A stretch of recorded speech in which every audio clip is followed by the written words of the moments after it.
Hello friends, मैं सुरुचि BPSC Gurukul one में आपका स्वागत करती हूँ। फ्रेंड्स, आज हम देखेंगे एडुटेरिया का ऑफलाइन टेस्ट सीरीज है फ्रेंड्स। और जो 70वीं बीपीएससी प्रीलिम्स के लिए जो 2024 में जो 30 सितंबर को निर्धारित किया गया है उसके लिए, और टेस्ट सीरीज का नाम है जुनून टेस्ट सीरीज। और सेक्शनल टेस्ट है फ्रेंड्स, जिसमें टेस्ट नंबर 8 है आज। और इससे पहले टेस्ट 7 तक आपको प्लेलिस्ट में मिल जाएगा, तो जाकर चेक कर लेंगे। और आज का जो टॉपिक होगा उसमें इंडियन पॉलिटी एम लक्ष्मीकांत जो ऑथेंटिक बुक है फ्रेंड्स, जिसमें चैप्टर नंबर 30 to 77 है, जिसमें 120 क्वेश्चन रहेंगे। और करंट अफेयर जो 16 से 30 अप्रैल का है उसमें 30 क्वेश्चन रहेंगे फ्रेंड्स। आपको बता दें फ्रेंड्स कि इसमें करंट कॉन्सेप्ट करके एडुटेरिया का आ रहा है, उसी का करंट है, जिसमें ये मैं पहले ही ऑलरेडी करा चुकी हूँ, हमारे प्लेलिस्ट में मिल जाएगा, तो जाकर के आप देख लेंगे। साथ ही साथ एडुटेरिया का ही आधार टेस्ट सीरीज जो जिसमें 17 टेस्ट थे फ्रेंड्स और 17, वो सारे आपको अपलोड कर दिए हैं प्लेलिस्ट में, तो जाकर के चेक कर लेंगे।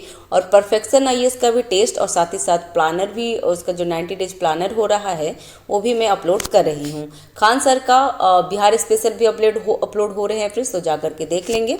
तो चलिए स्टार्ट करते हैं पहला क्वेश्चन से। तो पहला क्वेश्चन है, भारत में किस राज्य प्रांत में राज्यपाल के पद की संकल्पना किसी देश के मॉडल पर आधारित है? तो ये कनाडा से लिया गया है फ्रेंड्स। और जो पेज नंबर देखिए 268 में लिखा हुआ है। और भारतीय संविधान सभा में राज्यपाल के पद के संबंध में पर्याप्त चर्चा की गई है। चर्चा का मुख्य विषय यह था कि राष्ट्रपति की तरह ही राज्यपाल को निर्वाचित किया जाए या राज्यपाल की नियुक्ति केंद्र के द्वारा की जाए। राज्यपाल को निर्वाचित किए जाने को लेकर संविधान सभा में पर्याप्त आशंका व्यक्त की गई। इसलिए भारतीय संविधान सभा ने अमेरिकी मॉडल, जहां राज्य का राज्यपाल सीधे निर्वाचित होता है, के बजाय कनाडा के मॉडल को स्वीकृत किया है। कनाडा के संघात्मक मॉडल में राज्यपाल की नियुक्ति केंद्र द्वारा की जाती है। तो ये ध्यान रखेंगे फ्रेंड्स, ठीक है। कनाडा के संघात्मक मॉडल में राज्यपाल की नियुक्ति केंद्र सरकार द्वारा की जाती है, तो ये ध्यान रखिएगा क्योंकि एग्जाम के लिए इंपॉर्टेंट हो जाएगा। नेक्स्ट है सूची 1 और सूची 2 को मिलान करना है, और इसमें क्या क्या है, किसके लिए है, ये राज्यपाल के लिए बोला गया है। तो इसका आंसर क्या होगा? इसका आंसर हो जाएगा सी, जिसमें अनुच्छेद 155 155 का अनुच्छेद किसके लिए है? तो राज्यपाल की नियुक्ति। उसके बाद 156 में क्या है? तो 156 में 156 में है राज्यपाल के कार्यकाल। 159 में क्या है फ्रेंड्स? तो इसमें राज्यपाल द्वारा शपथ ग्रहण। और 161 में क्या है? तो ये राज्यपाल की क्षमादान की शक्ति है, जबकि राष्ट्रपति की क्षमादान की शक्ति 71 में है। और 72 में है फ्रेंड्स, माफ़ कीजिएगा। और महाभियोग का है 61 में। और यहाँ पे तो ये जरूर ध्यान रखेंगे फ्रेंड्स, ये इंपॉर्टेंट हो जाता है। ज़्यादातर क्वेश्चन ये वाली पूछती है कि राज्यपाल की नियुक्ति किससे संबंधित है, कौन सी आर्टिकल से? तो 155 वो ज़्यादातर वो पूछता है, तो ध्यान रखेंगे, ठीक है। राज्यपाल की नियुक्ति 155, राज्यपाल की कार्यकाल 156, राज्यपाल का शपथ ग्रहण 159, एक राज्यपाल की कार्यपालिका शक्ति 154 और राज्यपाल की क्षमादान की शक्ति 161 में है, ठीक है। नेक्स्ट है कथन और कारण है, तो ये देख लेते हैं फ्रेंड्स। कथन और कारण, तो राष्ट्रपति की तरह राज्यपाल को भी अनेक विशेषाधिकार की अनुमति प्राप्त है, तो ये सही है। और 2 महीने के नोटिस पर व्यक्तिगत क्रियाकलापों के उनके विरोध नागरिक सिविल कानून संबंधी कार्यवाही प्रारंभ की जा सकती है। तो इसमें आंसर होगा, इसका आंसर हो जाएगा बी, जिसमें क्या है? तो बी में क्या होगा कि ए और आर दोनों सही है और आर ए की सही व्याख्या नहीं कर रहा है। देखते हैं, जिस प्रकार संघ के संवैधानिक प्रमुख राष्ट्रपति होते हैं, उसी प्रकार राज्य प्रांत के संवैधानिक प्रमुख के रूप में राज्यपाल की नियुक्ति की जाती है। राज्यपाल को भी राष्ट्रपति की तरह ही अनेक विशेषाधिकार और उन्मुक्तियां प्रदान की गई है।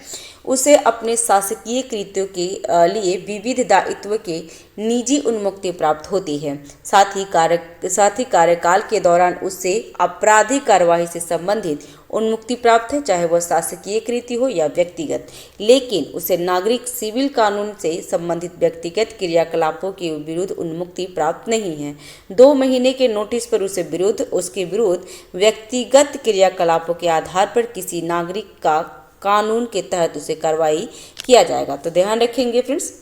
नेक्स्ट है निम्नलिखित कथनों पर विचार करें और सत्य कथन को चुनना है। तो भारतीय संविधान के अनुच्छेद 163 में यह प्रावधान किया गया है कि राज्य की समस्त कार्यकारी शक्तियां राज्यपाल में निहित होगी।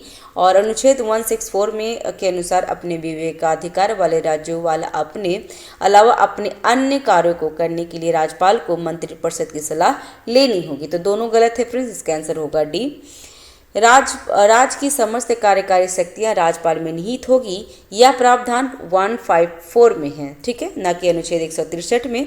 और अनुच्छेद 163 में यह प्रावधान किया गया है कि राज्यपाल अपने विवेकाधिकार वाले कार्यों को छोड़कर अन्य कार्यों को करने के लिए मंत्रिपरिषद की सलाह लेगा, ठीक है। तो दोनों गलत था। नेक्स्ट है रिक्त स्थानों को पूर्ति करना है। तो राज्यपाल की अध्यादेश जारी करने की शक्ति का उल्लेख भारतीय संविधान के अनुच्छेद में है। तो कितनी में है फ्रेंड्स? तो जैसे राष्ट्रपति का है 1, 2, 3, तो ऐसे याद करेंगे। राज्यपाल का है 2, 1, 3, ठीक है। तो इसका आंसर हो जाएगा सी। नेक्स्ट है राज्यपाल के विशेष उत्तरदायित्व और उसके संबंध में है। तो सूची मिलान करना है फ्रेंड्स, सूची 1 और सूची 2 में। तो इसका देख लेते हैं क्या होगा। तो विदर्भ के लिए पृथक विकास बोर्ड की स्थापना, यहाँ इसको साथ में मिला लेंगे फ्रेंड्स क्योंकि ये लंबा है। तो समान स्थिति वाले राज्यों की तुलना में विशेष स्थिति वाले राज्यों के राज्यपाल को कुछ विशेषाधिकार शक्ति प्रदान की गई है। प्रश्नगत उत्तरदायित्व शक्तियों और संबंध के राज्य का सुमेलन निम्नलिखित प्रकार का है। तो इसका आंसर हो जाएगा बी, जिसमें विदर्भ के लिए पृथक विकास बोर्ड की स्थापना महाराष्ट्र में होता है। राज्य की जनता के विभिन्न वर्गों के बीच सामाजिक और आर्थिक विकास के साथ शांति सुनिश्चित करना ये सिक्किम में, जनजातीय इलाकों में प्रशासनिक व्यवस्था करना ये असम में है, और राज्य के पहाड़ी इलाकों में प्रशासनिक व्यवस्था सुनिश्चित करना ये मणिपुर में है। तो ठीक है, ध्यान रखेंगे। नेक्स्ट है राज्य का सबसे वरिष्ठ विधि अधिकारी महाधिवक्ता के पद का उल्लेख संविधान के किस अनुच्छेद में किया गया है? तो 165 में किया गया है फ्रेंड्स। इसका आंसर हो जाएगा वो ए, 165। तो जिस प्रकार महान्यायवादी का पद संघ में सबसे बड़े विधि अधिकारी के रूप में होता है, उसी प्रकार महाधिवक्ता का पद राज्य के सबसे बड़े विधि अधिकारी के रूप में होता है। महाधिवक्ता के पद से संबंधित प्रावधान संविधान 165 में किया गया है, 165 में किया गया है। महाधिवक्ता राज्य सरकार को विविध मामलों में सलाह देता है तथा राज्य सरकार का पक्ष न्यायालयों में रखता है। महान्यायवादी पद की व्यवस्था संविधान के अनुच्छेद 76 में किया गया है, तो ये भी ध्यान रखेंगे फ्रेंड्स। और राज्यपाल के महाधिवक्ता के लिए कितने? तो 165 है। नेक्स्ट है राज्यपाल की कार्यकारी शक्तियों के संबंध में निम्नलिखित कथनों पर विचार करें, और यहाँ पे कथन कारण है फ्रेंड्स, देख लेते हैं। तो इसमें कितने कथन सत्य पूछ रहा है? तो 1 और 4 सत्य है। तो वह राज्य के महाधिवक्ता की नियुक्ति करता है, तो ये सही है। और वह राज्य निर्वाचन आयुक्त को नियुक्ति करता है और उन्हीं सेवा शर्तों और कार्यविधि तय करता है, तो ये दोनों सही है। इसका आंसर हो जाएगा सी। दूसरे के बारे में देख लेते हैं। तो राज्यपाल राज्य लोक सेवा आयोग के अध्यक्ष तथा सदस्यों की नियुक्ति तो करता है, पर वह उन्हें पद से हटा नहीं सकता है। यह अधिकार किसके पास है फिर? तो राष्ट्रपति के पास है। नेक्स्ट है उच्च न्यायालय के न्यायाधीशों की नियुक्ति भारत के राष्ट्रपति के द्वारा की जाती है तथा एक विशेष संवैधानिक प्रक्रिया द्वारा उन्हें उनके पद से हटाया जाता है, तो ये भी ध्यान रखेंगे। नेक्स्ट है खनिज उत्खनन के रॉयल्टी के रूप में जनजातीय जिला परिषद को देय राशि के निर्धारण का विवेकाधिकार किस राज्य के राज्यपाल को प्राप्त नहीं है? तो आंसर हो जाएगा मणिपुर। ठीक है।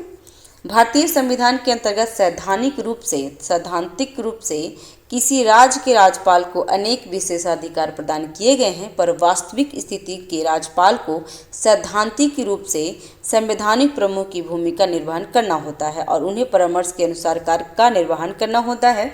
किंतु संविधान के अंतर्गत कुछ विशेष राज्य के राज्यपालों को वास्तविक विशेषाधिकार की शक्ति प्रदत्त की गई है। ऐसा ही वास्तविक विशेषाधिकार किसको किसको मिला है फ्रेंड्स? तो असम, मेघालय, त्रिपुरा और मिजोरम को दिया गया है, जबकि राज्यपाल को खनिज उत्खनन की रॉयल्टी के रूप में जनजातीय जिला परिषद के दिए राशि के निर्धारण शक्ति प्रदान किया गया है। तो कहाँ कहाँ है फ्रेंड्स? तो असम, मेघालय, त्रिपुरा और मिजोरम। और इसका उल्लेख कहाँ किया गया है फ्रेंड्स? तो इसका उल्लेख अनुच्छेद नहीं, अनुसूची 6 में की गई है। तो ध्यान रखेंगे फ्रेंड्स, ये इम्पोर्टेंट है क्योंकि इसमें भी इसी तरीके से क्वेश्चन पूछता है। ठीक है, इसमें ऑप्शन ऐसे ही देगा कि असम, त्रिपुरा, मिजोरम और मणिपुर ही देता है, जो कि मणिपुर नहीं होता है। यहाँ पे मणिपुर के जगह पे असम, त्रिपुरा, मिजोरम और यहाँ पे मेघालय होना चाहिए था। ठीक है, तो इस तरह के क्वेश्चन पूछ लेंगे, ध्यान रखेंगे नेक्स्ट बार में। नेक्स्ट है भारतीय संविधान के अनुच्छेद 154 के अनुसार राज्यपाल अपनी शक्तियों का प्रयोग या तो स्वयं करता है या करता है किसके द्वारा? तो या अधीनस्थ अधिकारियों की सहायता से। तो आंसर हो जाएगा सी। भारतीय संविधान के अनुच्छेद 154 के में कहा गया है कि राज्य की कार्यकारी शक्तियां राज्यपाल में निहित होगी। ठीक है, यही इतना ध्यान रखेंगे फ्रेंड्स, निहित होगी। और ये संविधान समस्त कार्य सीधे उसके मतलब राज्यपाल के द्वारा या उनके अधीनस्थ कार्यकारी अधिकारियों द्वारा संपन्न होंगे। इस प्रकार उपरोक्त प्रश्न में सी सही होगा। मुख्यमंत्री, मंत्रिपरिषद, मुख्य सचिव आदि तमाम अधिकारी राज्यपाल के अधीनस्थ माने जाते हैं। ठीक है, नेक्स्ट है फ्रेंड्स, अगर चैनल पे नए हैं तो चैनल को सब्सक्राइब कर लीजिएगा, लाइक कीजिए, शेयर कीजिए फ्रेंड्स, वीडियो बनाने में काफ़ी समय लगता है और मैं वीडियो बनाती हूँ और फ्रेंड्स इसमें सब्सक्राइब बहुत कम आ रहे हैं, तो प्लीज़ सब्सक्राइब करें, दोस्तों के साथ शेयर करें, लाइक करें फ्रेंड्स। और कोई त्रुटि रहती है तो कमेंट बॉक्स में बता सकते हैं।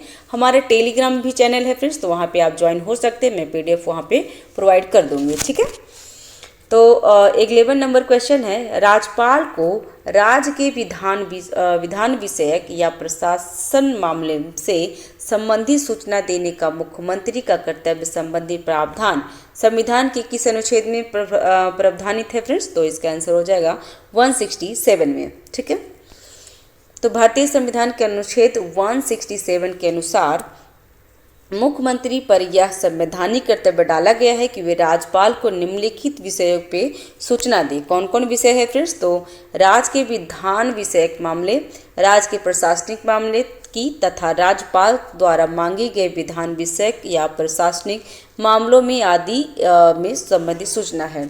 ठीक है, नेक्स्ट है अनुच्छेद के बारे में देख लेते हैं। 164 में क्या है? तो मंत्रियों से संबंधित कुछ अन्य प्रावधान जैसे कि नियुक्ति, कार्यकाल तथा वेतन इत्यादि के बारे में उपबंध है। अनुच्छेद 170 में क्या है? तो का संबंध विधानसभाओं के गठन संबंधी बातों से है। और नेक्स्ट है 175 में क्या है फ्रेंड्स? तो का संबंध राज्यपाल का राज्य विधायिकी के किसी अथवा दोनों सदनों को संबोधित करने अथवा संदेश भेजने का अधिकार दिया गया है। तो ध्यान रखेंगे फ्रेंड्स, ये सब आर्टिकल्स भी आप याद रखेंगे। नेक्स्ट है निम्नलिखित कथनों पर विचार करें, और यहाँ पे पूछ रहा है कितनी कथन सत्य हैं? तो केवल 2 कथन सत्य हैं, जिसमें कौन कौन सत्य है फ्रेंड्स? तो 1 और 2 गलत है, तो 2 ही कथन सत्य, जिसमें 3 और 4 सही है। तो उसको देख लेते हैं। राज्यपाल राज विधि के अंतर्गत दिए गए मृत्युदंड की सजा को स्थगित कर सकता है फ्रेंड्स, लेकिन उसको समाप्त नहीं कर सकता है। और राज्यपाल राज विधि के अंतर्गत मृत्युदंड को छोड़कर अन्य किसी भी प्रकार की सजा को माफ कर सकता है। तो ये सही है फ्रेंड्स, दोनों सही है। जिस प्रकार अनुच्छेद 72 के अंतर्गत राष्ट्रपति को क्षमादान की शक्तियां प्रदान की गई है, ठीक है, लगभग उसी तरह की शक्तियां राज्यपाल को अनुच्छेद 161 के अंतर्गत प्रदत्त की गई हैं। ठीक है, राज्यपाल को दी गई है, लेकिन राज्यपाल की क्षमादान की शक्तियां राष्ट्रपति की शक्तियों जैसे व्यापक नहीं हैं। राज्यपाल क्या क्या कर सकते हैं? तो राज्यपाल सैन्य न्यायालय द्वारा दी गई किसी व्यक्ति की सजा को माफ नहीं कर सकता, तथा राज्यपाल किसी व्यक्ति की मृत्युदंड की सजा माफ नहीं कर सकता है, चाहे वह मृत्युदंड किसी राजविधि के अंतर्गत ही क्यों दिया गया हो। हाँ, यह राजविधि के अंतर्गत प्रदत्त मृत्युदंड की सजा को स्थगित अवश्य कर सकता है।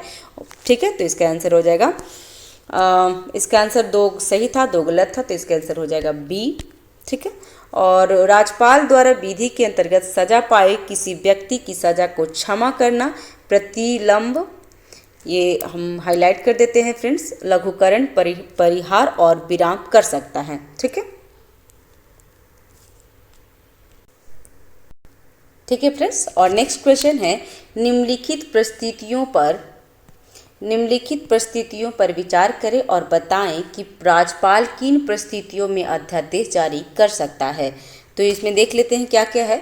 तो द्विसदनीय विधायिका की स्थिति में जब विधानसभा का सत्र नहीं चल रहा हो और विधान परिषद का सत्र चल रहा हो, तो द्विसदनीय विधायिका की स्थिति में जब विधानसभा का सत्र चल रहा हो और विधान परिषद का सत्र नहीं चल रहा हो, जो बिहार में द्विसदनीय व्यवस्था है। और नेक्स्ट है, एक सदस्यीय विधायिका की स्थिति में जब विधानसभा का सत्र नहीं चल रहा हो। ठीक है, तो इसमें तीनों सही है फ्रेंड्स, इसलिए आंसर हो जाएगा डी।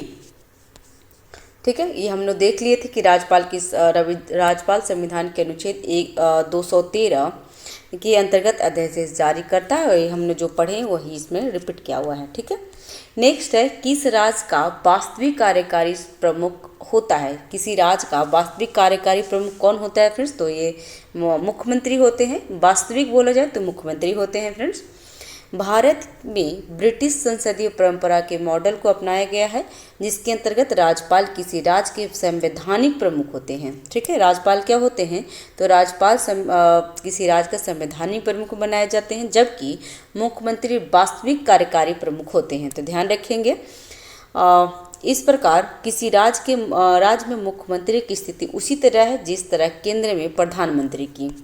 नेक्स्ट है, अंतरजातीय परिषद की बैठकों की अध्यक्षता कौन करता है? तो आंसर हो जाएगा प्रधानमंत्री। अंतर्राज्यीय परिषद संघ तथा राज्यों के बीच तथा राज्य एवं राज्यों के बीच सहयोग एवं समन्वय स्थापित करने की एक महत्वपूर्ण संवैधानिक संस्था है। और भारतीय संविधान के अंतर्गत अनुच्छेद कितना? तो अनुच्छेद ध्यान रखेंगे फ्रेंड्स, तो 263 के प्रावधान किया गया है। भारत के प्रधानमंत्री अंतर्राज्यीय परिषद के अध्यक्ष होते हैं। ठीक है, भारत के प्रधानमंत्री क्या होते हैं? तो अंतर्राज्यीय परिषद के अध्यक्ष होते हैं, और वे इस बैठकों की अध्यक्षता करते हैं। तमाम राज्यों तथा विधानसभा के अस्तित्व में वाले संघ शासित क्षेत्रों में मुख्यमंत्री, वैसे संघ शासित क्षेत्र जहां विधानसभा नहीं है, के प्रशासक तथा प्रधानमंत्री द्वारा चयनित 6 अन्य सदस्य केंद्र मंत्री के इसके सदस्य होते हैं। नेक्स्ट क्या है? निम्नलिखित कथनों पर विचार करना है। संविधान के अनुसार मुख्यमंत्री का कार्यकाल 5 वर्ष निश्चित किया गया। तो फ्रेंड्स, ये निश्चित नहीं किया गया है फ्रेंड्स। ये कभी भी क्या होता है ना कि गवर्नर जो राज्यपाल होते हैं उसको विघटित कर सकते हैं। मुख्यमंत्री सहित सभी मंत्रियों के वेतन एवं भत्तों का निर्धारण संसद द्वारा किया जाता है। तो इसका आंसर हो जाएगा डी, दोनों गलत है। भारत के संविधान के अनुसार मुख्यमंत्री का कार्यकाल निश्चित नहीं होता है। वह राज्यपाल के प्रसाद पर्यंत पे पद धारण करते हैं, और व्यवहार में जब तक उसे विधानसभा का विश्वास प्राप्त होता है तब तक वह पदासीन होते हैं। दूसरा कथन भी सत्य है, क्योंकि मुख्यमंत्री सहित सभी मंत्रियों का वेतन व भत्ते का निर्धारण राज्य विधानमंडल द्वारा किया जाता है, न कि संसद द्वारा। और संसद में जितने भी सदस्य होते हैं ना, उनका जो जैसे केंद्र में जितने सदस्य होते हैं तो संसद द्वारा किया जाता है, लेकिन अगर राज्य में जितने मंत्री होते हैं उसको राज्य विधानमंडल द्वारा उसके वेतन और भत्ते को निर्धारित किया जाता है। तो ध्यान रखेंगे। नेक्स्ट है, किसी भी राज्य में सभी परिस्थितियों में मुख्यमंत्री सहित मंत्रिपरिषद में मंत्रियों की न्यूनतम संख्या कितनी हो सकती है? तो आंसर है 12। न्यूनतम संख्या कितनी हो सकती है फ्रेंड्स? तो 12 होगी। एग्जाम में पूछता है, ध्यान रखिएगा। तो 91वें संविधान संशोधन अधिनियम 2003 के द्वारा किसी भी राज्य के मुख्यमंत्री सहित सभी मंत्रियों की अधिकतम संख्या निर्धारित कर दी गई है। इसके अनुसार मुख्यमंत्री सहित सभी मंत्रियों की संख्या विधानसभा के कुल सदस्यों की संख्या का 15% से अधिक नहीं हो सकता है। साथ ही इसमें एक परंतु यह है कि किसी भी राज्य में मुख्यमंत्री सहित मंत्रियों की न्यूनतम संख्या 12 से कम नहीं होगी। ठीक है, तो ये भी ध्यान रखेंगे कि 15% से अधिक नहीं होगी और न्यूनतम 12 से कम नहीं होगी। तो ध्यान रखिएगा। ये ज़रूरी है फ्रेंड्स। मुख्यमंत्री सहित सभी मंत्रियों की संख्या विधानसभा की कुल सदस्य संख्या का 15% से अधिक नहीं होगा और मंत्रियों की न्यूनतम संख्या कितनी 12 से कम नहीं होगी। एग्जाम में बहुत बार पूछा हो इसलिए मैं बार बार इसको रिपीट की हूँ। इसे हम इस रूप में भी समझ सकते हैं कि भारत के कुछ 6 राज्यों में विधानसभा सदस्यों की कुल संख्या 32 या 40 या 60 है। इस संख्याओं का 15% क्रमशः 4, 5, 4, 6 और 9 आएगा। इसीलिए यहाँ पे कम से कम 12 सदस्य होने चाहिए, 12 मंत्री होनी ही चाहिए। तो ये फिक्स किया हुआ है, तो ध्यान रखेंगे। नेक्स्ट है 94वें संविधान संशोधन अधिनियम, जिसका संबंध कुछ 6 राज्यों में जनजातीय आदिवासी मंत्रियों की अनिवार्य नियुक्ति से है। कब पारित किया गया था? तो 2008 में। आंसर हो जाएगा सी। 94वें संविधान संशोधन अधिनियम का संबंध मध्य प्रदेश, छत्तीसगढ़, झारखंड और उड़ीसा राज्य की मंत्रिपरिषद में आदिवासी जनजाति मामले के मंत्रियों को अनिवार्य रूप से नियुक्त करने को लेकर है। यह संशोधन अधिनियम 2008 में पारित किया गया था, तो ध्यान रखेंगे। क्योंकि ये एक फ्रेंड्स हमें बोल रहे थे कि आप डिटेल्स में बताइए, कि शॉर्ट में नहीं बताइए, लेकिन अगर फ्रेंड्स इतनी मैं डिटेल्स में बताऊंगी तो ये वीडियो बहुत लॉन्ग हो जाएंगे, ठीक है, तो आपको ही प्रॉब्लम हो जाएगी फ्रेंड्स, ठीक है। फ्रेंड्स चैनल पर नए हैं तो चैनल को सब्सक्राइब कर लीजिए। तो फ्रेंड्स आप मुझे कमेंट करके बताएंगे कि मैं इतना डिटेल्स में बताऊं या फिर जो छोड़ने लायक हो उसे मैं छोड़ दूं, तो उससे मुझे थोड़ा हेल्प हो जाएगा, ठीक है। तो नेक्स्ट है राज्य के मंत्रियों का सामूहिक उत्तरदायित्व किसके प्रति होता है? तो राज्य के मंत्रियों का होता है विधानसभा द्वारा, विधानसभा को। तो ये ध्यान रखेंगे, राज्य के मंत्रियों का सामूहिक उत्तरदायित्व राज्य की विधानसभा के प्रति होता है। सामूहिक उत्तरदायित्व का सिद्धांत संसदीय प्रणाली के आधार पर है। संविधान का अनुच्छेद 164 यह स्पष्ट करता है कि राज्य विधानसभा के प्रति मंत्रिपरिषद का सामूहिक उत्तरदायित्व होता है। तो ध्यान रखेंगे फ्रेंड्स। लेकिन अगर व्यक्तिगत रूप से अगर बोला जाए फ्रेंड्स, तो व्यक्तिगत रूप से राज्यपाल के प्रति होते हैं, तो ये भी ध्यान रखेंगे। नेक्स्ट है निम्नलिखित कथनों पर विचार करें और इसमें सत्य कथन को चुनना है। तो मंत्रालय शब्द का प्रयोग संघ केंद्र की शासन प्रणाली में प्रयोग किया जाता है, न कि राज्य की शासन प्रणाली में के संदर्भ में। तो सत्य कथन पूछ रहा है तो वो सही है। और राज्य की शासन प्रणाली विभागों में बटा होता है, न कि मंत्रालयों में, तो ये भी सही है। तो इसका आंसर हो जाएगा सी। 1 और 2 दोनों सही है। तो इसमें राज्यों में केंद्र की तरह ही मंत्रियों के 3 वर्ग होते हैं। कौन कौन? तो कैबिनेट मंत्री, राज्य मंत्री और उप मंत्री। कैबिनेट मंत्री सरकार के महत्वपूर्ण विभागों के प्रमुख होते हैं। वे कैबिनेट की बैठकों में अधिकार पूर्वक भाग लेते हैं तथा राज्य की नीति निर्धारण में महत्वपूर्ण भूमिका अदा करते हैं। और यहाँ पे है कि मंत्रालय शब्द का प्रयोग केंद्र के प्रशासन प्रणाली में ही किया जाता है, न कि राज्यों में। और यहाँ पे है राज्य सरकार विभाग में बटा होता है, न कि मंत्रालय, अर्थात राज्य मंत्रिपरिषद का कैबिनेट मंत्री अपने विभाग का प्रमुख होता है, ठीक है। नेक्स्ट है रिक्त स्थानों की पूर्ति करना है। तो भारतीय संविधान के 6ठे भाग में अनुच्छेद विधानमंडल के गठन, कार्यकाल, अधिकारियों, प्रक्रियाओं, विशेषाधिकार, शक्तियों आदि के बारे में प्रबंध किया गया है। तो यहाँ पे डैश में हो जाएगा 168 to 212, ठीक है। तो आंसर हो जाएगा इसका बी, ठीक है, सेम ही है, तो उसमें अब रिपीट करने की जरूरत नहीं है फ्रेंड्स। नेक्स्ट है राज्य विधानसभा में वर्तमान में सीटों की दृष्टि से निम्नलिखित राज्यों की अवरोही क्रम घटते हुए क्रम में संयोजित कीजिए है।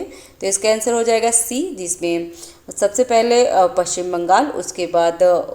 बंगाल के बाद हो गया महाराष्ट्र, उसके बाद बिहार, और बिहार के बाद कर्नाटक और राजस्थान। आंसर हो जाएगा इसका सी।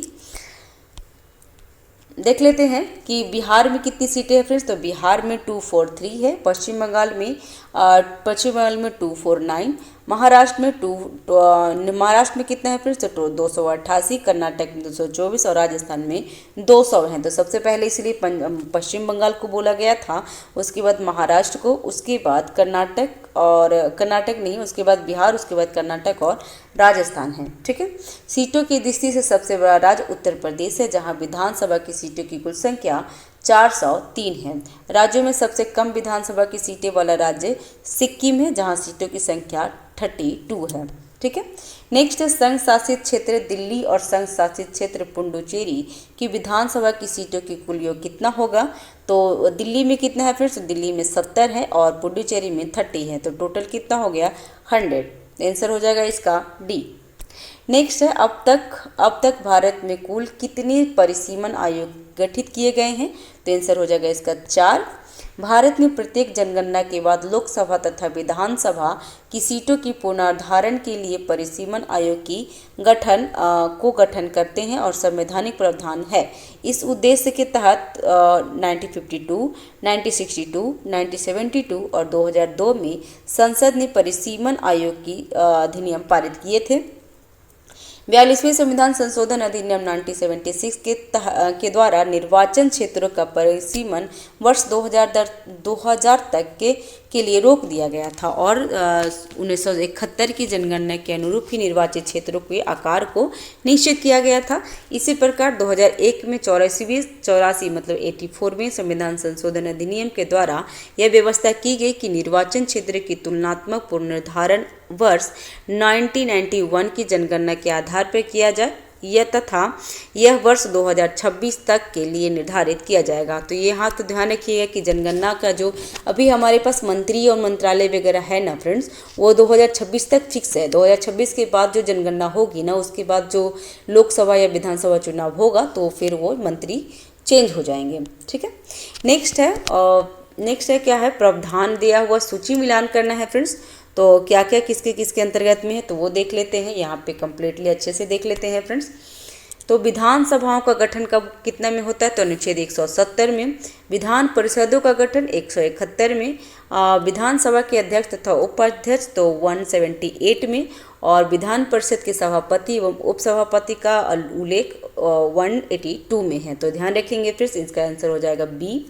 नेक्स्ट है बिहार विधानसभा में अनुसूचित जाति और अनुसूचित जनजाति के लिए वर्तमान में कुल कितनी सीटें आरक्षित की गई है, तो 40 है फ्रेंड्स। ये बीपीएससी 68 या फिर 69 में ये पूछ लिया था, तो ध्यान रखेंगे।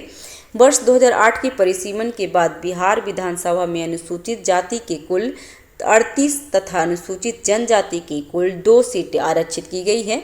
तो इसलिए अभी कितनी हो गए, तो अभी टोटल 40 सीटें हैं।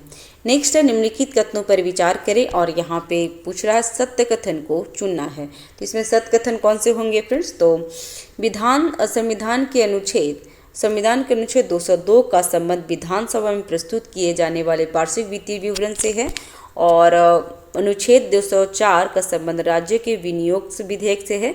राज्यों के वित्त विधेयक से संबंधित विशेष प्रावधान 207 में है, ना कि 206 में है, तो वो गलत था। और अनुच्छेद 206 का संबंध लेखा, ऋण एवं असाधारण अनुदान मतदान से है। तो इसका आंसर क्या होगा, इसमें कुल एक आंसर है, तो इसका सही हो जाएगा। नेक्स्ट है कथन और कारण दिया हुआ है। तो राज्य विधानमंडल के विशेषाधिकार राज्यपाल को भी प्राप्त है, क्योंकि वह राज्य विधानमंडल का भिन्न अंग होता है। और कारण में क्या है कि कारण में है कि भारतीय संविधान के अनुच्छेद 194 में राज्य विधानमंडल के अनेक विशेषाधिकार प्रदान किए गए हैं। तो इसमें कथन कारण में, तो इसका आंसर हो जाएगा डी। पहला गलत है लेकिन आर सही है। कथन गलत था। संविधान के अनुच्छेद 194 में राज्य के विधानमंडलों तथा इसके अंश सदस्यों एवं समितियों के शक्तियों एवं विशेषाधिकार इत्यादि की चर्चा की गई है। यदि हम अनुच्छेद 168 को देखें तो पाते हैं कि विधानमंडल राज्यपाल और विधानसभा से मिलकर गठित होते हैं। कुछ एक राज्यों में विधानसभा के अलावा विधान परिषद का भी गठन किया गया, जिसमें 6 राज्य में है फ्रेंड्स, तो ये ध्यान रखेंगे। नेक्स्ट है किसी विधायिका का कोई सदस्य बिना पूर्व अनुमति के कितने दिनों तक सदन की बैठकों में अनुपस्थित रहेगा, तो उसकी सदस्यता समाप्त की जा सकती है। तो 60 डेज है फ्रेंड्स, ये ध्यान रखेंगे। और ये बहुत बार पूछा हुआ है, कहीं पे एग्जाम में कहीं पे 2 मंथ भी लिखा रहेगा या 60 डेज भी रखेगा। तो अगर दोनों साथ में लिखा होगा तो आप 60 डे को सही करेंगे फ्रेंड्स, ठीक है। तो किसी विधायिका के सदस्य को पद त्याग करने या हटाने की रीति को निम्नलिखित आधार पर किया जा सकता है। पहला क्या होगा कि दोहरी सदस्यता, तो इसमें क्या है, पहला तो दोहरी सदस्यता हो गया, निर्भरता, त्यागपत्र, अनुपस्थिति और कतिपय अन्य मामले। जहां अनुपस्थिति वाले पहलू का संबंध है तो यदि कोई सदस्य बिना पूर्व अनुमति के 60 दिनों तक सदन में बैठने से अनुपस्थित रहता है तो सदन उसके पद को रिक्त घोषित कर सकता है। ठीक है। नेक्स्ट है, विधान परिषद के संरचना के संबंध में निम्नलिखित में से कौन सा कथन सत्य नहीं है, तो इसका आंसर हो जाएगा बी। और 1/6 सदस्य स्थानीय निकायों जैसे नगर पालिका, जिला बोर्ड आदि के द्वारा चुने जाते हैं, तो वो गलत है। और यहाँ पे पूरा पढ़ लेते हैं कि कौन सा होता है फ्रेंड्स। तो संविधान के अनुच्छेद 171 में राज्य विधान परिषद से संबंधित प्रावधानों को शामिल किया गया है। इसके अनुसार किसी राज्य की विधान परिषद के सदस्यों का अधिकतम संख्या उस राज्य की विधानसभा के सदस्यों की कुल संख्या से 1/3 से अधिक नहीं हो सकती है। विधान परिषद के कुल सदस्यों की संख्या 5/6 सदस्यों का निर्वाचन निम्नलिखित प्रकार से होते हैं। कौन कौन है, तो 1/3 राज्यों का चुनाव राज्य विधानसभा के सदस्यों द्वारा होता है, 1/3 राज्य सदस्यों का चुनाव स्थानीय निकाय द्वारा और 1/12 राज्यों का चुनाव राज्य में रह रहे 3 वर्ष से पूर्व के स्नातकों द्वारा किया जाता है। उसके बाद 1/12 कितना होता है, तो 1/12 सदस्यों का चुनाव माध्यमिक या उससे उच्चतर स्तर पर कम से कम 3 वर्ष के अध्यापन कर रहे शिक्षकों द्वारा किया जा सकता है।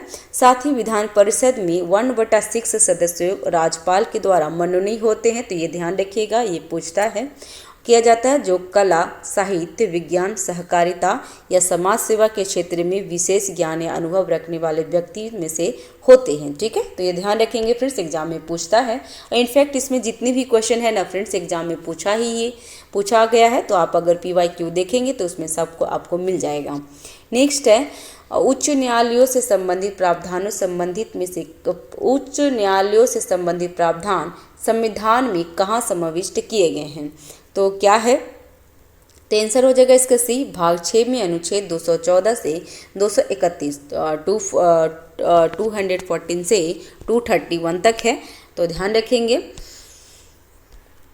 नेक्स्ट है, निम्नलिखित में से कौन से योग्यता उच्च न्यायालय के न्यायाधीश के रूप में नियुक्त होने के लिए किसी व्यक्ति में अपेक्षित नहीं होगी, तो ये क्या क्या नहीं है फ्रेंड्स, इसका आंसर हो जाएगा सी, जिसमें 1 और 4 जरूरी नहीं है। तो वह उच्च न्यायालय में कम से कम 5 वर्ष तक लगातार अधिवक्ता रह चुका हो, और चौथा क्या है, तो वह न्यूनतम 35 वर्ष की आयु पूरा कर चुका हो, तो इसका आंसर हो जाएगा सी। ठीक है। नेक्स्ट है, इसका पढ़ लेते हैं। तो भारतीय संविधान के अनुच्छेद 217 मतलब 217 में उच्च न्यायालय के न्यायाधीशों की होने की योग्यता को निर्धारित किया गया है, तो ये भी याद रखेंगे फ्रेंड्स, इंपॉर्टेंट है। और ये पूछता है एग्जाम में फ्रेंड्स, आर्टिकल्स तो बहुत बार पूछते हैं, तो अनुच्छेद याद रखेंगे। 217 में उच्च न्यायालय के न्यायाधीश होने की योग्यता को निर्धारित करता है। इसके अनुसार उच्च न्यायालय का न्यायाधीश बनने के लिए किसी व्यक्ति में निम्नलिखित योग्यता होने अपेक्षित है। कौन कौन है, तो पहला है वह भारत का नागरिक हो, उसे भारत में न्यायिक कार्य करने का 10 वर्ष का अनुभव होना चाहिए, अथवा वह उच्च न्यायालय या न्यायालयों में लगातार 10 वर्ष का अधिवक्ता रह चुका हो। ठीक है। नेक्स्ट है, सेवानिवृत्त जो रिटायर होते हैं उच्च न्यायालय के न्यायाधीशों को पेंशन कहाँ से दी जाती है, तो पेंशन अगर पूछा जाए तो ये राज्य की संचित निधि से या भारत की संचित निधि से, तो इसका आंसर हो जाएगा फ्रेंड्स भारत की संचित निधि से उसको पेंशन दिया जाता है। ठीक है। लेकिन अगर वो वेतन के बारे में बोलेगा तो वेतन राज्य की संचित निधि से दिया जाता है, तो ध्यान रखेंगे। उच्च न्यायालय के न्यायाधीशों को कार्य की स्वतंत्रता सुनिश्चित करने के लिए अनेक संवैधानिक उपबंध किए गए हैं, जैसे उनके कार्यकाल की सुरक्षा, निश्चित सेवा शर्तें, अपने कर्मचारियों की नियुक्ति करने की स्वतंत्रता आदि। इसी कड़ी में न्यायाधीशों के वेतन, भत्ते एवं पेंशन को संचित निधि पर भारित किया जाता है। जहां गौर करने वाली बात यह है कि उच्चतम न्यायालय के न्यायाधीशों के वेतन और भत्ते राज्य के संचित निधि से दिया जाता है। तो यहाँ देखिएगा फ्रेंड्स कि उच्च न्यायालय के न्यायाधीशों के वेतन और भत्ते कहाँ से दिया जाता है, तो राज्य के संचित निधि से दिए जाते हैं। लेकिन क्या लेकिन पेंशन भारत के संचित निधि से दिए जाते हैं। तो ये दोनों ध्यान रखेंगे फ्रेंड्स, ये एग्जाम में इसी तरीके से आपको पूछ लेगा तो आपको दिक्कत हो जाएगी, इसलिए ध्यान रखेंगे। नेक्स्ट है उत्तर पूर्वी क्षेत्र पुनर्गठन तथा अन्य संबंधित कानून संशोधन अधिनियम 2012 द्वारा उत्तर पूर्व के किन 3 राज्यों में उच्च न्यायालयों का गठन किया गया है? तो आंसर हो जाएगा ए, मणिपुर, मेघालय और त्रिपुरा। मणिपुर, मेघालय और त्रिपुरा, आंसर हो जाएगा ए। ठीक है। नेक्स्ट है निम्नलिखित कथनों पर विचार करें और कथन उसमें कौन से कथन है? तो देखते हैं कथन क्या पूछ रहा है। सत्य ही पूछ रहा था इसमें। तो उच्च न्यायालय का रीट क्षेत्राधिकार सर्वोच्च न्यायालय की तुलना में अधिक व्यापक है, तो ये सही है। और भारतीय संविधान के अनुच्छेद 226 में उच्च न्यायालय के रीट क्षेत्राधिकार का वर्णन किया गया है, तो ये भी सही है। तो आंसर इसका हो जाएगा सी। ठीक है। भारतीय संविधान के अनुच्छेद 226 में उच्च न्यायालय को रीट क्षेत्राधिकार का वर्णन किया गया है। यहाँ हमें यह भी ध्यान रखना होगा कि उच्च न्यायालय के रीट क्षेत्राधिकार सर्वोच्च न्यायालय की तुलना में अधिक व्यापक है। ऐसे आप हम लोग को सुनने में तो नहीं लगेगा, लेकिन ये सही है फ्रेंड्स, क्योंकि सुप्रीम कोर्ट जो होते हैं उससे ज़्यादा रीट जारी करने में हाई कोर्ट को अधिक व्यापक दिया गया है। सर्वोच्च न्यायालय केवल किसी व्यक्ति के मौलिक अधिकारों के उल्लंघन की स्थिति में ही रीट जारी कर सकता है, जबकि उच्च न्यायालय मौलिक अधिकारों के उल्लंघन के अलावा समान कानून अधिकार के उल्लंघन की स्थिति में भी रीट जारी कर सकता है। तो सर्वोच्च न्यायालय का रीट जारी करने का क्षेत्रीय अधिकार क्या है फ्रेंड्स? तो ये 32 है, तो ध्यान देंगे। ठीक है। नेक्स्ट है सूची मिलान करना है, तो देख लेते हैं सूची मिलान करने में क्या क्या ऑप्शन में दिया हुआ है फ्रेंड्स। तो इसका यहाँ पे सूची 1 और सूची 2 को मिलान करना है। तो उच्च न्यायालय का एक अभिलेख न्यायालय होना, तो ये इसमें क्या है? तो इसका आंसर, इसका अनुच्छेद कितना हो गया? तो अनुच्छेद हो गया है 215। उच्च न्यायालय का गठन, तो उच्च न्यायालय का गठन कब हुआ है? तो 216 में है। और कार्यकारी मुख्य न्यायाधीश उच्च न्यायालय की नियुक्ति, तो इसका अनुच्छेद 223 और उच्च न्यायालयों का क्षेत्राधिकार 225 में है। तो ध्यान रखेंगे, इसका आंसर हो जाएगा ए। ठीक है। इसका आंसर क्या होगा फ्रेंड्स? इसका आंसर हो जाएगा ए।